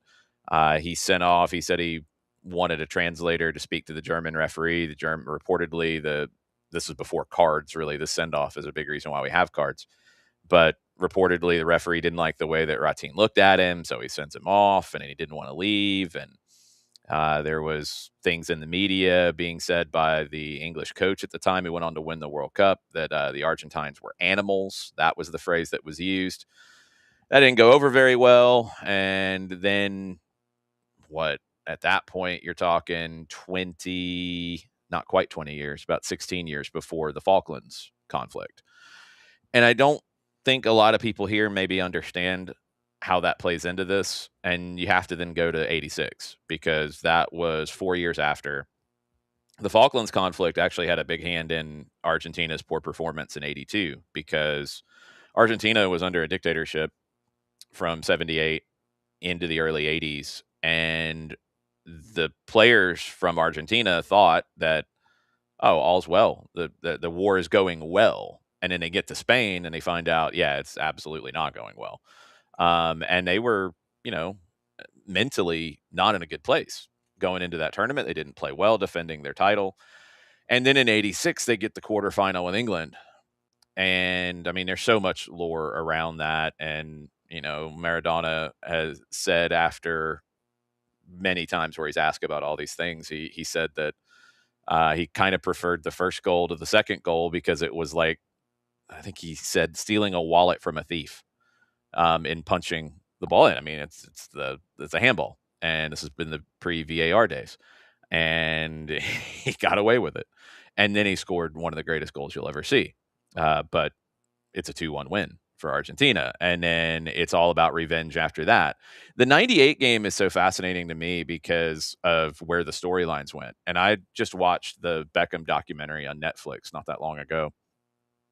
That 98 game, first off, Michael Owen scores one of the greatest goals you'll ever see to give England the lead, or I think to level it at that point. I mean, it's back and forth. It was a crazy start to that game. And then you get the incident with Diego Simeone and David Beckham, and Simeone clatters into Beckham. He's on the ground, and Simeone kind of like grabs his hair and messes with him a little bit. And Beckham lightly flicks his leg up. It shouldn't have been a red card. It's a horrible red card to give in that moment. But the English media, instead of going there, which they should have, They absolutely should have. It was a terrible red card to give, and I don't know why the English media didn't go after the red card or go after Simeone. They went after Beckham, and they were, I mean, beyond horrible to David Beckham. It was, I mean, borderline criminal in some of the character assassination that people did to David Beckham after that, when what he did on the field was nothing. Mm-hmm. Well, Argentina took advantage. They get the win in that game, and then it created the 2002 game where our friend Mauricio Pochettino is late on a tackle, gives a penalty to England, and Beckham converts the penalty, and England won 1-0. That's the last time they played in a World Cup. But all of that's four different games and a war involved in these two countries.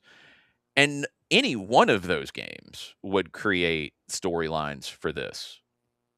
All of that wrapped into one, and two very passionate fan bases, and two fan bases that don't like one another because of all of these different things. There's a lot coming our way this week. And a lot of people need to know that and be very understanding of what we're about to deal with. Do not compare it to a college football match. Do not compare it to a Super Bowl or anything else that the city's had. For a one-off event in sports, this is the biggest thing that Atlanta has ever hosted up to this point because of all of the things going into it. And it is going to be insane. Not that it already isn't in some manners, way, shapes, and forms, but it's already nuts. It's going to be when everybody starts to get here. Yeah. And that's where things will start to change, and it will have a completely different feel. We've been really lucky in this tournament with very limited issues with fans, and it's been generally a gigantic celebration. And this will not feel that way in general because of the history between these two countries, between, I think, what has been some pretty shameless work in different sections of the media of trying to gin up controversy in how Argentina's gotten here. And I don't know if it's really going to continue with England in the game against Norway. There wasn't the same level of controversy being propped up, even with the supposed cable situation and the goal. It's going to get very interesting, and people are going to get in their feelings about it, and people aren't going to want to hear anything from the other side of it. There's potential for a lot of friction in Atlanta over the next few days in a lot of different ways. And I hope that people are ready for what all could be coming. This is not just your average game. Our broadcast plans for the week, as far as you can recall off the top of your head. I know the 92.9 portion of it at this point. So I'm 9 to 11 tonight. We'll do a lot of tournament recap, set the table for what's coming up. Tomorrow, I'm 9 to 11 as well on radio. We'll start to really get into semifinal preview work. Tuesday, 10 to 11. We'll stay on a little bit on the 92.9 YouTube channel. Wednesday, during the day leading up to it, I don't know exactly what we'll do with AM. I think we'll probably go a little bit earlier and get down into the downtown corridor earlier than usual. Yes. We will have as much coverage as we can give you in all the buildup on Wednesday to kickoff. We'll hopefully be in the stadium. We're waiting to find out what credentials are going to look like for this. I will be AST from Skull Brewing from 6 to 9 afterwards. Dukes and Bell might have to buy me a segment or two, depending on how late this goes on Wednesday. Yeah. And then for the final, we will be in South Downtown. 92.9 will be broadcasting first from the Founders Green Park with Abe Gordon. During the match, you can watch the game there. You can watch it at the Brew House. You can watch it at El Tesoro. You can watch it at Broad Street Barbecue and other places too. And then we will have AST from 6 till whenever after the final from the Brew House. So that's what I know at this point. We're waiting to see when press conferences get booked. We know England's in the afternoon right now on Tuesday. Or at least the mix zone is. We're waiting to see what training looks like for the teams. We're we're waiting on credentials. It's going to be something we've never seen before. And just to reiterate, because we get new listeners all the time, yes, I'm an Argentina fan. Yes, that's why I do what I do. I fell in love with the game because of Argentina. I didn't pick them because of Messi. I picked them because I saw Diego Maradona be brilliant when I was a kid. And yes, I am absolutely an Argentina fan, and I will be losing my mind going into this game because it is the biggest game that I'll ever have a chance to see. It's crazy. But we're gonna talk about this from a million different angles coming into this, and I think it's something that we've always tried to do is give you the context, give you the background, give you the understanding of everything going on, and not hide that we're human beings who have our own feelings and emotions and all of that as well. And that's what this next week is going to be like. That's at least for the next few days until we know who the final is, and then that will ramp it up again if you get whatever combination you get. I mean, if it's France Argentina, it's a rematch of the last final. The storylines write themselves. If it's Spain and Argentina, that's a game that hasn't really been played very much. And there's a decent bit of, again, history between Spain and Argentina, and it's not always pretty. So that's a fascinating one if that happens. If it's France and England, duh. All the storylines. And here's the thing that I think, and I get it. I understand. The United States were very Eurocentric. I totally understand that. But don't look at France England as this crazier thing than France or than England Argentina just because France England and there's a shared language with England. It's all of these games have a lot of different drama to it. So if it's France England, we've seen that in World Cups before, we've seen that in tournaments before. We saw that at the last World Cup in the knockout round. If it's Spain England, that's a rematch of the Euro final. That just happened a couple of years ago. So, the Spain-France game, that's a rematch of the semifinal from the Euros. That's a rematch of the Nations League from last year that was one of the craziest games that we've ever seen that finished 5-4. So, all of these games have a million different storylines. There are stars everywhere. There are just so many things to grab onto. So, for a tournament that has been the best World Cup ever up to this point, it is setting up for a massive crescendo, and we'll see what direction it goes. You ain't kidding. It's been a blast to get to this point, and it just ramps up from here. The number of teams is smaller, but it ramps up as we get closer and closer to the last match here in the tournament. Go get your mate, and obviously this week, tomorrow is going to be Abe Gordon. It's going to be Bart Keeler. Tyler Terrens is going to join us at 10:30 as well after his tour at FOX. So we'll get his thoughts. And then, I was thinking we were going to be on early on Wednesday just so we can get inside the perimeter for that one. Yeah, we'll be in the downtown area early on Wednesday, and we don't know who's where or anything yet. Because I would imagine that England will be potentially south downtown, but Argentina did stuff with the underground last time, so I don't know if they go back there, if they try to separate them.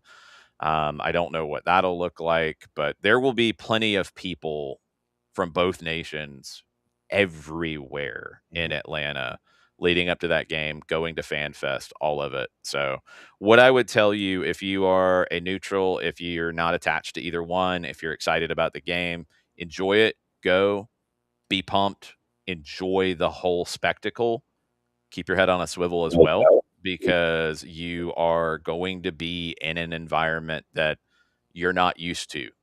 Don't go in naive about it. Make sure you know what's going on around you, and make sure you know when things start to bubble up, depending on how the game goes, depending on how much alcohol people have had. There's a lot of different elements to it. So, enjoy it, but this is going to be a whole different environment, a whole different atmosphere than we typically see and we've seen in this tournament. So be ready for that and go in understanding that.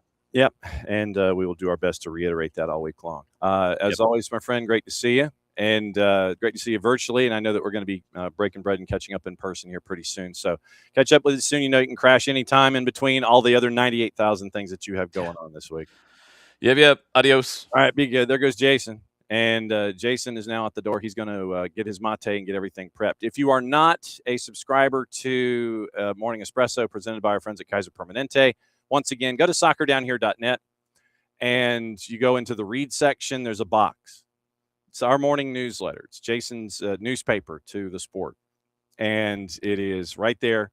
Hit your email address in there. And then that way you can be a part of our daily information sessions, however we are doing them. And so it's very, very cool to give that to you every single day. And we will effort to do our best all week long, because it's going to be a short runway, but there's going to be a lot going on. So we'll catch up with everybody every single day. And we know that the hours are going to be long, but it's definitely going to be worth it. So that's the rundown with that. We still have a couple of leagues that we haven't touched yet, and it includes MLS NEXT Pro with Atlanta United 2 and post-game. So we're going long this morning. You have NWSL last night, and from what went down in NWSL, Lacey Santos, Trinity Rodman, 2-0 win for Spirit over Courage, their third straight win, 6th clean sheet of the year with Sandy MacGyver. Santos gets a cross in the 37th. Rodman gets the lead first half stoppage time from Tara Rudd, and video review wipes off a goal from Ashley Sanchez. Courage 4-match win streak ends at home in Cary. Angel City gets a win in the SoCal Classico with San Diego Wave 2-0 at the Murph Dragon. Mayara Niehaus scores for her 4th straight match. Luisa Agudelo couldn't get the loose ball in. Ari Borges gets a second off a long throw from Svendis Jonsdottir. San Diego's shutout streak, which had stretched to 242, ends in the process. And it was almost 2-1, but a Leah Godfrey late penalty hit the post. MLS DC adding some attacking punch, getting Nathan Ordaz from LAFC. Homegrown had 9+4 the last 2 seasons and north of 2,100 minutes. Orlando City is reportedly pushing to bring in Girona left back Alex Moreno. Nothing close to final. 33-year-old spent time in the Premier League with Villa and Forest, also drawing interest from Real Betis and Rayo Vallecano. Remember, tonight, Atlanta Soccer Tonight with Jason, 9 to 11, 92.9 The Game in the Odyssey app, and then a YouTube channel. In addition, the three-dimensional experience continues there as well. He's going to go over the World Cup, biggest week of the summer coming up, and reminders across the board. So that was your NWSL update. NPSL has playoffs that were going on yesterday and today. To give you the rundown of what happened yesterday and what to anticipate from what we saw on yesterday and on Wednesday leading into the midweek. So once again, Duluth FC over Siouxland United in the North Conference Final. So we'll try and catch up with our friend John Schuster, find out what's going on there. Great Lakes Final goes to Ambassadors FC Ohio, 2-1 over Flower City Union. Ristozzi in the Mid-Atlantic Conference Final over Virginia Dream, 2-1. Bristol Rhythm, no problem with 865 Alliance, 4-1 the final there. Keystone, Westchester United over FC Motown by the final of 2-1. Today at 2, Central State's final, Michigan Rangers and FC Pride at Davenport University. Today at 6:30, New Haven United and ASC New York. That one is at the University of New Haven. Golden Gate Conference Final is at Kezar. That one is tonight, and it is at 8:30. El Fadelito is hosting Sun City FC. National Quarters. Bristol Rhythm is going to be taking on Ristozzi. That one is next Saturday at 8 o'clock. Same for Ambassadors FC Ohio. They are waiting for their opponent. Westchester United waiting for theirs. And then you have the other matchups out west. So we do know, once again, who is advanced and who is going to be working their way forward. So Duluth United, Ambassadors FC, Ristozzi, Bristol Rhythm, Westchester. Now we're waiting on Michigan and FC Pride, New Haven and ASC New York, El Fadelito, and Sun City. So we know 4 of them. We're waiting on the other 4, and we know that Bristol Rhythm is taking on Ristozzi, and that one is going to be in the national quarterfinals next week. So we'll keep an eye on that over the next couple of weeks. National semis on the 25th, and the championship is August 1st. So that's your NPSL update. And in the UPSL, with what we're looking at in the Premier Division, it is with that bracket. Let me see if I can find the bracket really quickly here before we get into MLS Next Pro. Playoffs. You hit to the premier.upsl.com sign, and it's taking forever to load it. So Detroit City, 3-2 winners over FCY New York. They advanced to the national quarterfinals. They're waiting for the winner of NY Renegades and Bridge Sports Club. That one is today. SCU Heat shut out Tennessee Tempo 4-0, so they advance, and they're going to be playing in 13 days, the winner of PCU Pelicans and Miami United. That is the right-hand side of the bracket in the quarters. Left-hand side of the bracket in the quarters next weekend, it is going to be Deportivo Rose City taking on Valley 559. Then it is going to be ASC Antelope Valley taking on Next Level Soccer. They are going to be upper left in your bracket. Central Kansas United knocked off Arkansas Wolves. So they knocked off Arkansas Wolves, and then yesterday beat Worthington Community 1-0. So they advance, and they're going to wait 2 weeks before they find out if they're going to play West Texas Rush or Balboa FC. So that is right now we know 3 teams that are going to be in the quarterfinals in the UPSL. Some of the other matchups are going to be determined today. Some are going to be determined next week. So they're kind of staggered, and the national finals are going to be August 7th through the 9th in the UPSL. David, after we wind this down, can we have a full set of Atlanta soccer media folks talking about the city experience? I mean, it's going to be all over the place. I don't know if we're all going to have the same kind of schedules to get a roundtable going, but I know that we're going to talk about it, and we're going to do massive recaps. And by the way, Cobbled Mason 9WO blah, blah, blah is now blocked. And also, they're going to be botted. And so, yes, they are a bot. Account is suspected of being a bot. Yes, it is. Viewer solicitation bot. And we send that note to our friends at Twitch, and we move forward. So there you go. All right. Last thing on the board, MLS Next Pro, Atlanta United 2. Before we get into gossip, rumor, and innuendo, we want to watch where to watch it and how to watch it for today. It is MLS Next Pro last night, Atlanta United 2 and Inter Miami CF 2. Inter Miami CF 2 still looking for their first win of the season. They're at the bottom of the standings in the Eastern Conference coming in.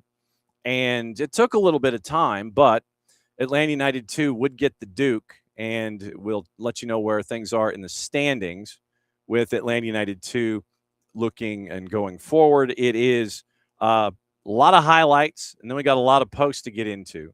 So here's your highlights from us in the win over Inter Miami CF2. Who gives to Cisse. Nicely done between the defenders. Looking edge of the 6. Tried to go back heel and into the net. Back post, unmarked. Daniel Chica. 1-0 Atlanta United 2 in the 20th minute. Chica's third of the season, and in trying to keep an eye on Arif Kovac, that meant that someone was unmarked at the far post, and that was Daniel Chica. So Chica with the goal here, late 20th minute, and it's 1-0 Atlanta United 2.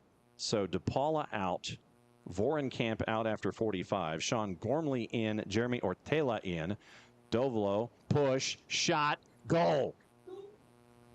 Dovolo sets up Ignacio Suarez-Corey in the 51st minute. Transition opportunity there for Atlanta United 2. Nice work by Enzo Dovolo to find Ignacio Suarez-Corey, and it's 2-0. And so 2-0 Atlanta United 2 over Inter Miami CF2. Outside of the boot, nicely done. Hardinas gets past the defense, pushed at from behind, cut back, own goal.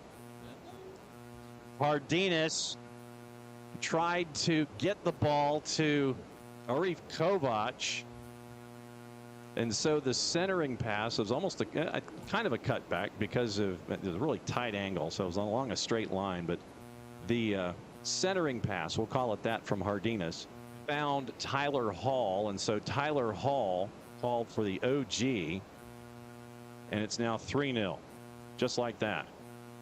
Pressure coming from Atlanta United 2 creates space for the 5 stripes, and you end up with goal number 3.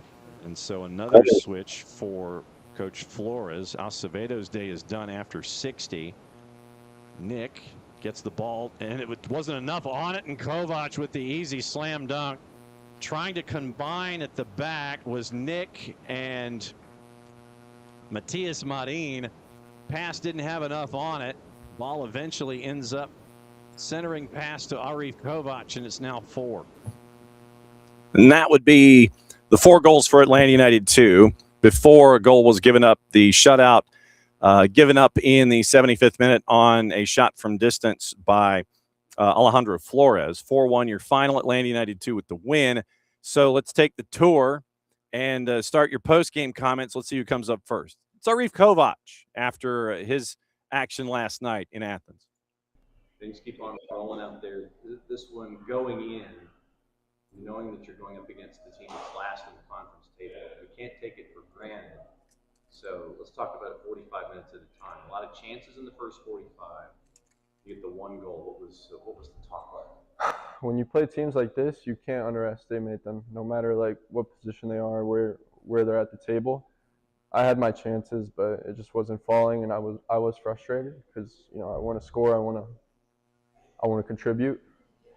But yeah, I just told myself to stay positive, and second half it'll come, and it came. I got an assist as well, and got me in the match, and yeah, I'm happy. What's it like to see everyone, because you and Enzo in the second 45, that rhythm that was there with him on the right-hand side? What was it like to see everything kind of come together the way that you guys like for it to be? Yeah, well, I love playing with Enzo. I think he's a great player. When you have a great player come bring energy into the game, it just helps. And when he does the hard work and sets me up for a tap-in, you have to appreciate these things. What have you guys learned about yourself as a group? All those games on the road early on, and now because of that, you get to stockpile everything late. What'd you learn about yourself for road matches to get you ready for the stretch? We learned that we have to be better in the first 10, 15. We can't come up slow and just not ready to play. And we learned that, just to start the game hard, start the game good, and from minute 1 to show that we're here to play. What else do you think as a group we need to improve on here in the stretch? I think just mentally, we just sometimes switch off in games like you see at the end. We concede. Some things like that, just if we can be locked in for 90 minutes, I don't see a team better than us. And that was Arif Kovac after getting goal number 13 on the season. And speaking of Enzo Dovolo, since he mentioned Enzo Dovolo by name, so we will go to him next when it comes to the post-match post-match interviews and comments that we got. So we will now let you hear what Enzo Dovolo had to say after the match, and I think it was the first time that we got to catch up with Enzo this season. So Enzo Dovolo after the win against Inter Miami CF2 last night. 2 assists in 45. What did you think tonight? Oh, I think it was a good game. It was more open during the second half, and when I'm coming on the field, I have a lot of space behind, so I just try to make the run, and hopefully I make 2 assists today. You were causing a lot of problems at the right-hand side. You and we seem to be in a real rhythm. What's it like to be in a rhythm like that with somebody? Yeah, I think I like player with Arif because we have a good connection, and he's a type of player like he can keep the ball, and me I make the run, and he can give me the ball. So today was the goal of today. We talked with the coach, and the coach said we have a lot of space behind, so we just enjoy ourselves.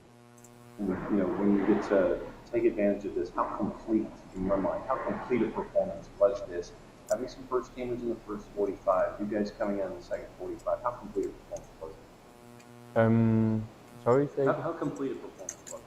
How I'm not going to say how easy was it, but everyone doing what they were supposed to do. Yeah. Was it the way it was looking out there for you guys? Yeah. I think we know, like before the game, a lot of players for the first team, they come help us and they do a great job. And after when we come in, we just try to keep the score, score more goals, and every day everyone played good. That was good.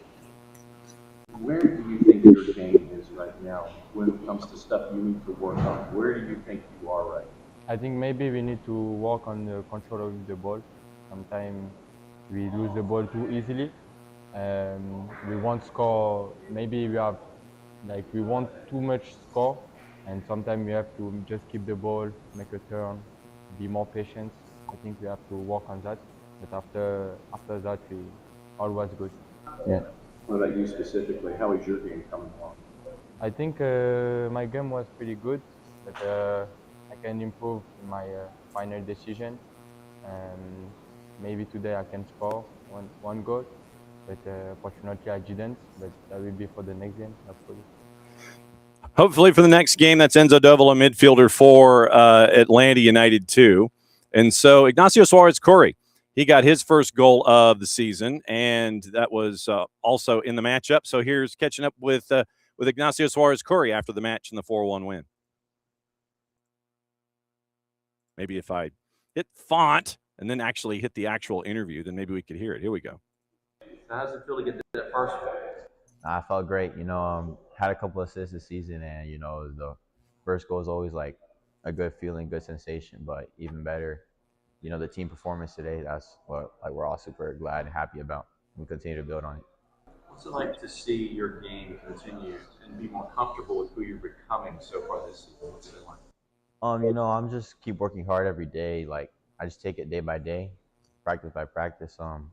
I just do the best action I can every single time, and hopefully, I keep getting better. I keep adapting to the level and hopefully excelling. Is that the biggest thing you think you need to work on? Is just getting used to the level and the speed of play, or are there other things inside your game you think you need to work on? Well, I feel like I'm still so young. Like, I can improve on every single aspect of my game, mentally, physically, on the ball, off the ball. But yeah, I'm just trying to keep working, trying to keep improving every day. So hopefully to break into the first team. Break down the goal for me and what you were seeing as the play was developing.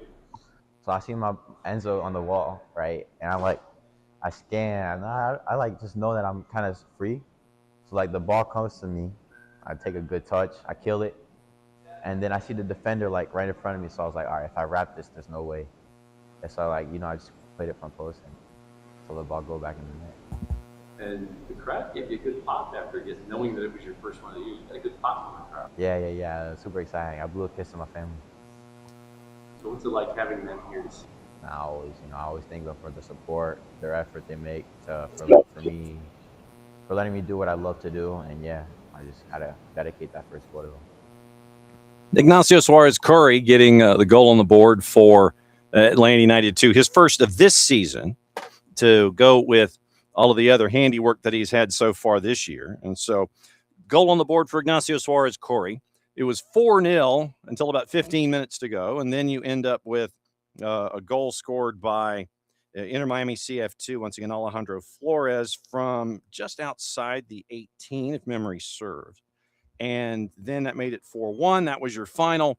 And we'll get into MLS NEXT Pro. We'll get into the standings here in just a little bit and let you know how things are laid out for Atlanta United 2 with the win. But first, what we're going to do is we're going to catch up with Jose Silva, the head coach of Atlanta United 2, and find out what his thoughts were on the match. And so here's our post-game conversation that we had after the win in Athens. Once again, here's Jose Silva, head coach of Atlanta United 2.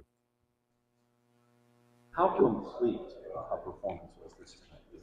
I think it was really good from minute 1 till minute 75. We are human now. At right moment, you are going to relax, and we think that in the last 15 minutes we were a little bit shaky. But it was overall a good performance against a team that always present a complex game because they rotate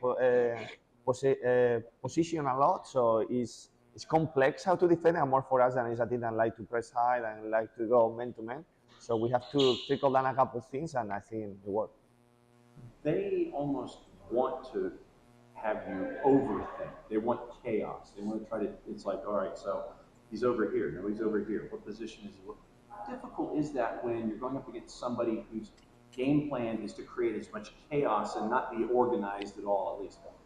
Really, really complex, and more for our identity. And when we go to opponent half, we are a team that want to put intensity on the field. So we try to man marking the opponent in a way when we are close to their box, and that overcomplicate us, because with that rotation they make us move our players. So today we have to trickle down a little bit and be more zonal in some areas of the field when we are pressing high. And I think we did good, because still minute 75 is not when they started to have more opportunity. A couple of different things that I noticed. Obviously, you have a playmaker like Adrian. To have someone like that who has that vision and imagination, what's it like to have somebody like that? I mean, Adrian is a key player for us. He adds a lot to the team, because he's not also with the ball, it's also how he moves without the ball. He is a player that always is in the correct space, and without touching the ball, he's creating passing angles or a space for other one. And without the ball, it doesn't look like, but he covers a lot of ground, and he normally is in the top 5 of tackles, interceptations, and numbers of defending action for our team per game. What's it like to have all the players contributing and getting these defensive numbers and contributions and things like that, where it's not just you're looking at one-sided players, you have players that are doing things both offensively and defensively? I think is for us, we are really proud of them, because it's the identity and we want as a team. I think I want to be a presser, and after that start with the build, and everyone is buying into that idea, and the players that they are in the field, you can see it with the stats that they are getting in the defensive aspect, and they are buying into the idea that we want. And those getting more minutes, you have 11 against Toronto, you got 20 this time. What's it like to see Santian getting minutes and being out there, not being Who? Sorry. Santian. No, it's Santian. Oh, yeah. Oh, no, yeah. We call it Noise. I was thinking Santi Pita. Noe, he has a bright future, because one thing that he has is, even in the bad day, because we are human, no? There are days that maybe you're not going to have that day that you expect with the ball. He's going to give you that effort, that pressing angles, that willing to put the intensity on the game. So we are really happy with him, and little by little he will be buying into or improving a little bit in things he has to do with the ball. Obviously, you get the highlights with Arif getting another goal. He's now at like 74 this season. He's getting numbers. You end up with Enzo getting a couple of assists. It seemed like one of those performances where you couldn't take the guy for you can't take the last team in the Eastern Conference for granted that you did.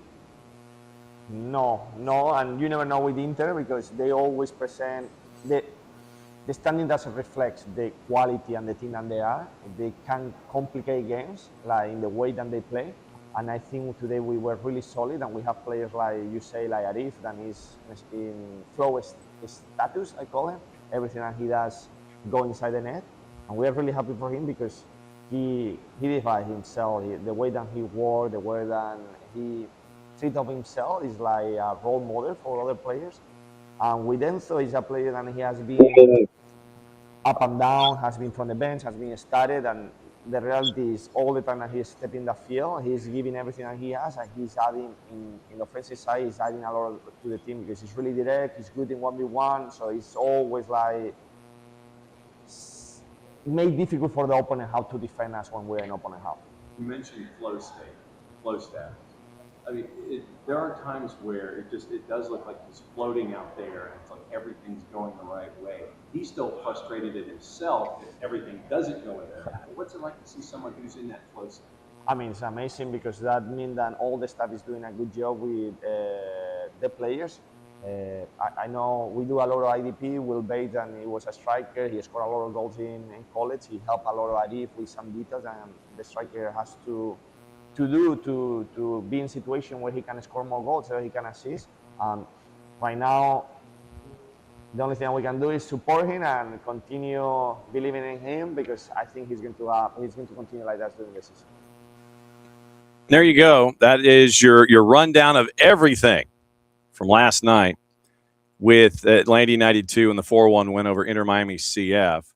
To let you know where things are, this is the beginning of the big weekend. Traditionally, the larger day is Sunday in MLS NEXT Pro.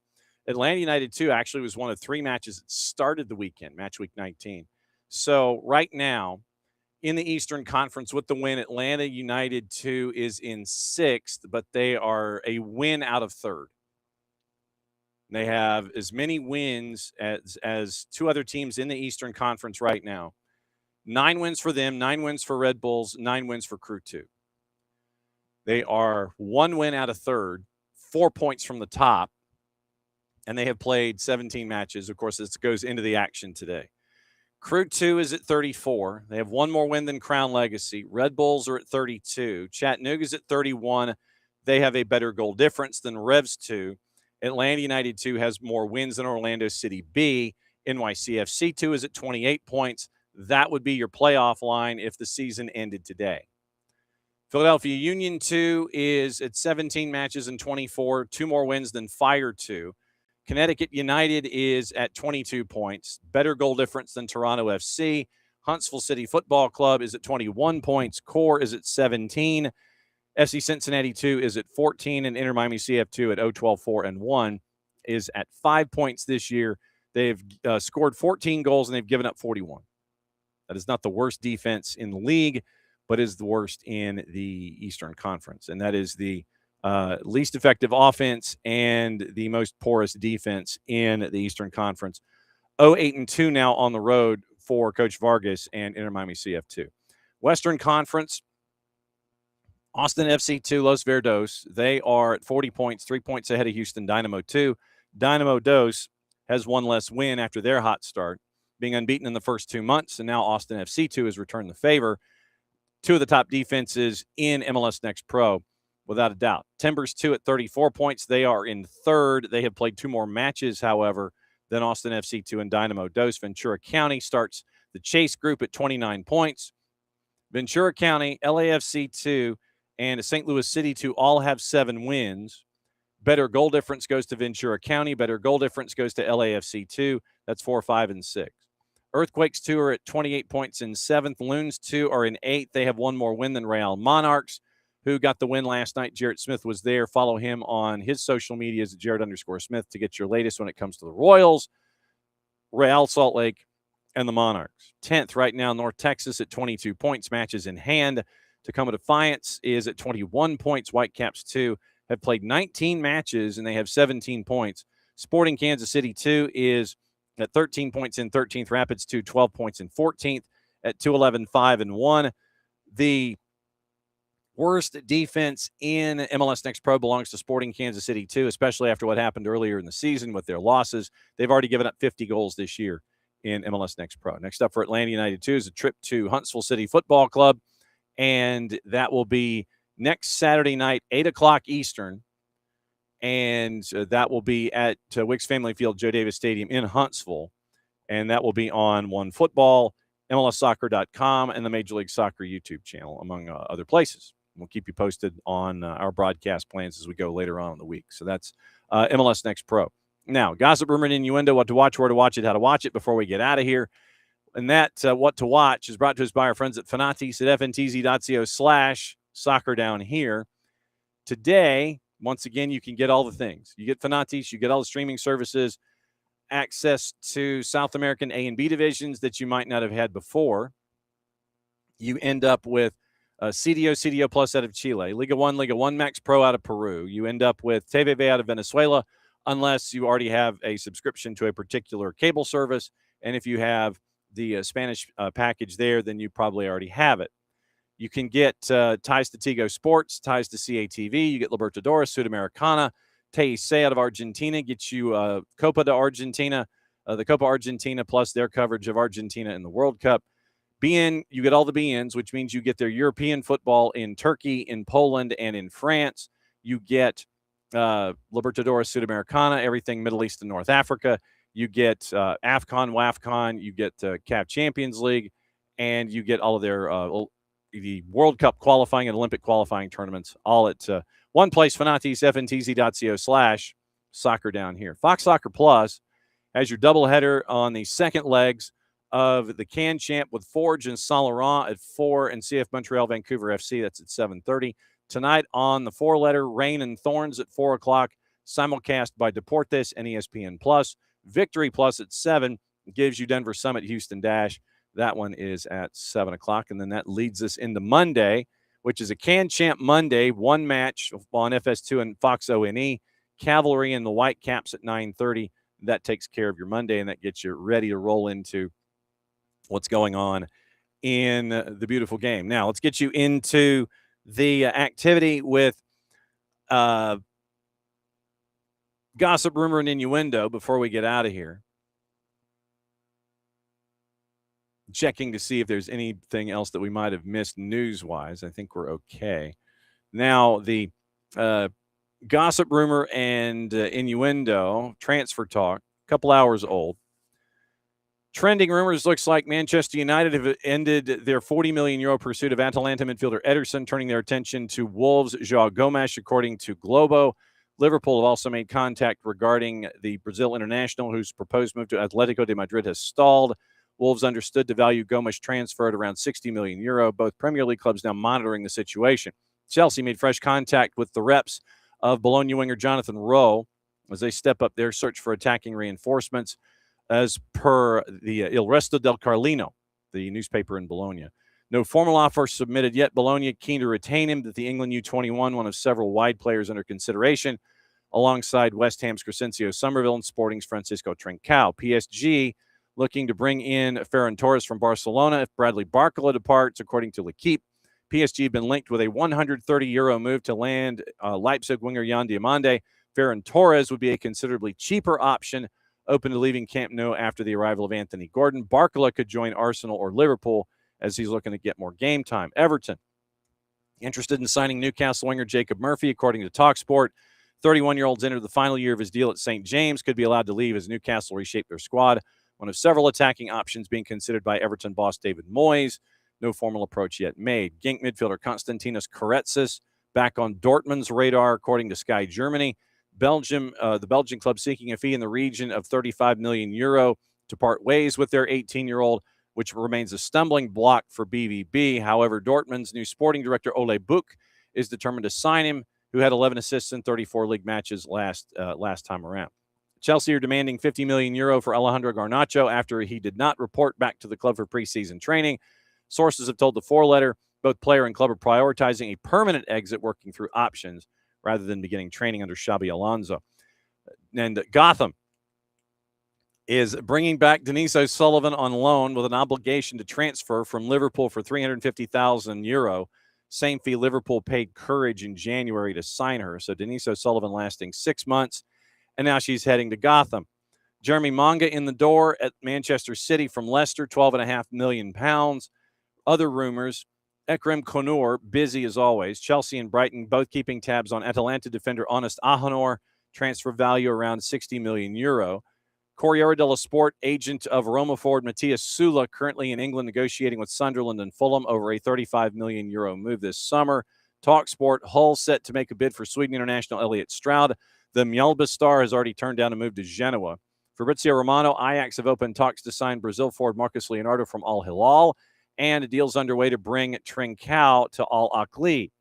Team talk, West Ham and Coventry among several English clubs monitoring Bodo Glimt midfielder Patrick Berg. Fulham have agreed to a deal to sign Celtic youngster Erskine Rennie, the Scottish club getting around £100,000 in compensation. That's from Sky. Hull Daily Mail saying Oscar Zambrano set to return to Hull City. The Premier League side struck an agreement with Maribor over his permanent transfer. Florian Plettenberg, former Germany international Robin Gosens, open to joining Schalke, but a deal remains difficult to complete.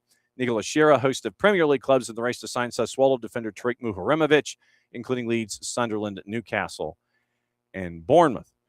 Whew. Okay, checking the papers. Then we'll let you get on your way for the day.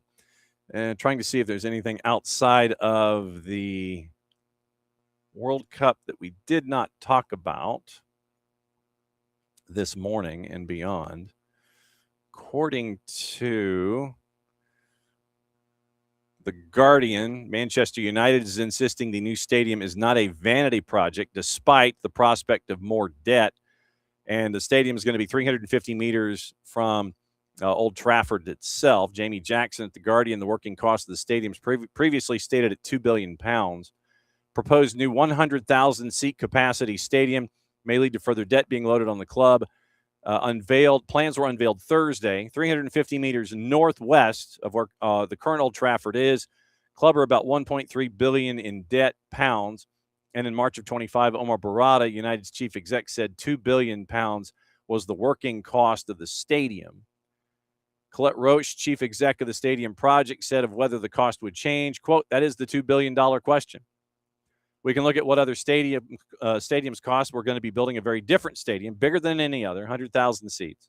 So there is not a price I can go to.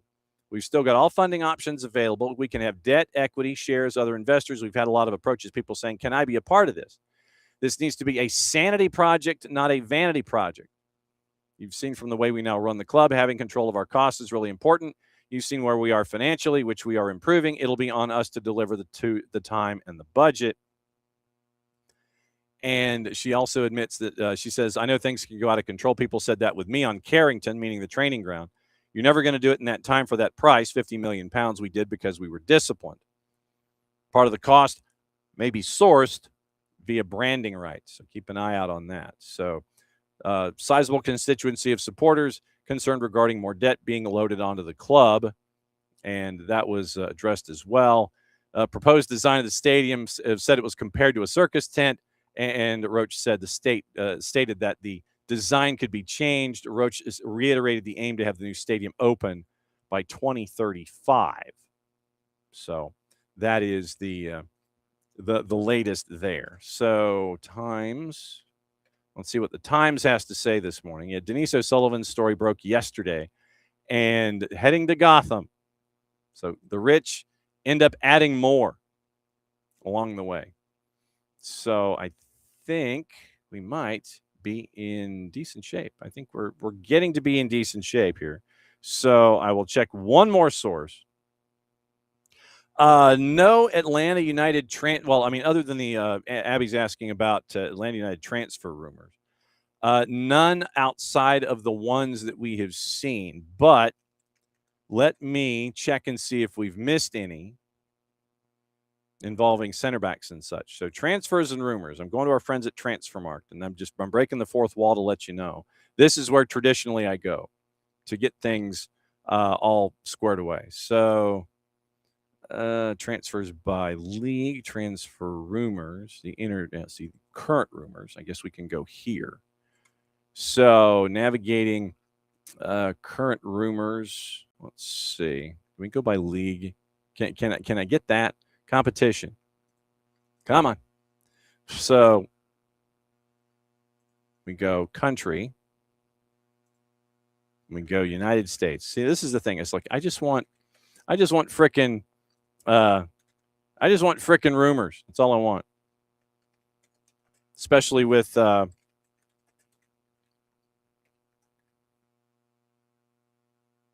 so come on, give it to me. Come on.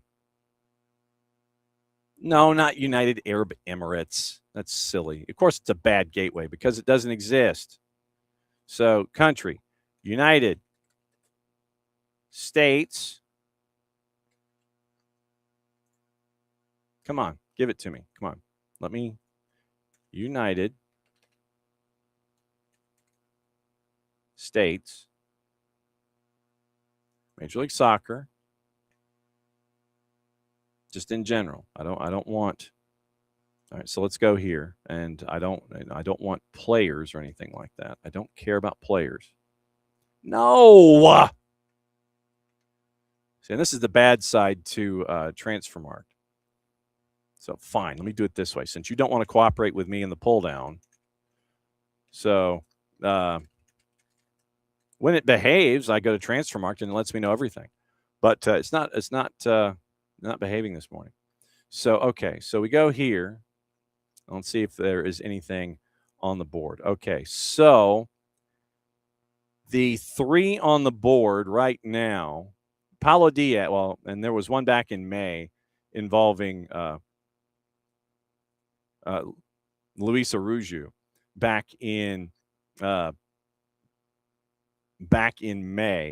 But then late June, you had Paulo Diaz, who is currently at River Plate, and that one's on the board. And then 2 days later, you had Koke, 34-year-old central midfielder, currently at Atletico de Madrid. His contract expires at the end of the next fiscal year. So you have Paulo Diaz's contract, who ends at the end of the calendar year in 27. Koke from Atletico de Madrid, who is rumored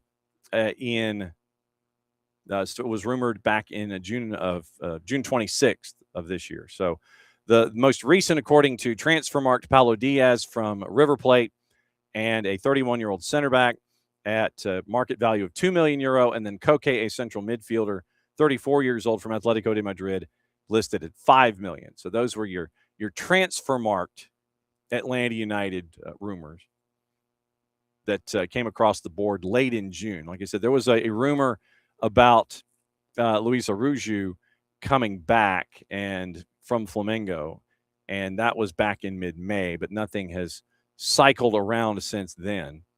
So then if you go to other places, Junior Alonso was being linked at points from Atletico Mineiro, and so I think that's it for the moment. So it was you had those three, I think, that are on the board. So keep an eye on things and let you know when we know something. But those are the three that I can find quickly. Two of them being off of Transfermarkt, and the other from that bastion of journalistic integrity, Reddit. So that's the rundown here. So that's going to do it for Sunday AM. And thanks for dropping by. 2.5 hours, because we had a lot to talk about. A lot of different leagues. 1, 2, 3, 4, 5, 6, 7, 6 leagues, and an international competition. And thanks to Nino and thanks to Jason for dropping by to get their wisdom about the whole thing. So today, catch your breath, enjoy, and it's going to be a fun week. It's going to be a serious week. It's going to get ramped up pretty quickly, but just enjoy the experience, folks. It's going to be fantastic. Dallas and Jerry World on Tuesday, Spain and France getting ready for that one, and then Argentina and England. It's the heart and the head, or the head and the heart. The head is Tuesday, the heart is Wednesday. Argentina and England here in Atlanta on Wednesday, and we will have it all covered for you all week long. Like I said, tomorrow it's going to be Abe Gordon, Bart Keeler, and Tyler Terrens, who had the early stages on Big FOX. We're going to get his thoughts on the tournament. Tuesday should be the return of KCD, and we're going to be efforting some other folks. We do have a guest late in the show having to do with economics and dealing with education, and so we'll have that one for you at 10:30 on Tuesday. Wednesday we're going to be early, might be 8 to 9:30. That's my guess, just to get in the building, because Lord knows how long it's going to take. And we'll be there all the time and getting into the building and let you know what's going on. And we'll have all the reports for you as best we can. And this is under the assumption we don't know what credentialed access is going to be yet. But Wednesday will be game coverage if we're allowed in the building. I'm going to be there early, so do not be surprised if the Wednesday morning show is earlier than normal and ends like 8 to 9:30 is my guess. And then if we're credentialed in the right places, we'll go into the building. Then on Thursday, we'll have all your recaps. We'll have the Power Hour with Nino and Nico, and then get you set up for the third place game and for the title game. Friday, it's going to be we're efforting some of our friends as well as our friends from Apple TV. So that's the rundown for the week. Fairly similar. Wednesday, since it's match day here in Atlanta, is going to be early and ending early. So that's probably the biggest bolo. But keep an eye out tonight, Atlanta Soccer Tonight, 9 to 11. Jason will be on 92.9 The Game and the Odyssey app and 92.9 The Game YouTube channel for all the things. Abby, have a super Sunday. Pass it along to everybody else. Enjoy the day for what it is, because we got one more week to sprint through. And then we got Atlanta United to talk about, because they're going to Nashville. So we're going to try and effort our friend Lucas Panzica to find out what's going on in Nashville as well. I'll have him on either Thursday or Friday, probably Friday. See if we can swing that. So for everybody here at SDH, I'm just John. Thanks for dropping by, as you always do. That's half a dozen leagues of world competition, 2 guests, and getting you ready for the rest of your day. Since it is the end of the show, Abby doesn't have to be at the stadium till 10. Wednesday tickets, $4,000 to start. Yeah, crazy. Some lower bowl stuff for the final, $42,000. The final at the Meadowlands. Just enjoy the experience for what it is, folks. It's going to be deep. on a bunch of different levels. Since it is the end of the show, that means one thing, Mucha Plati, I'll play it safe. Means I get to do this. Back at it again tonight with AST and Jason. Then tomorrow morning, 9:05 Eastern, we start your sprint to the semis here at the SDH Network. Mucha Plati, I'll play it safe. We'll catch up with you tonight on AST, tomorrow morning here on SDH AM. Maybe if I hit the show close.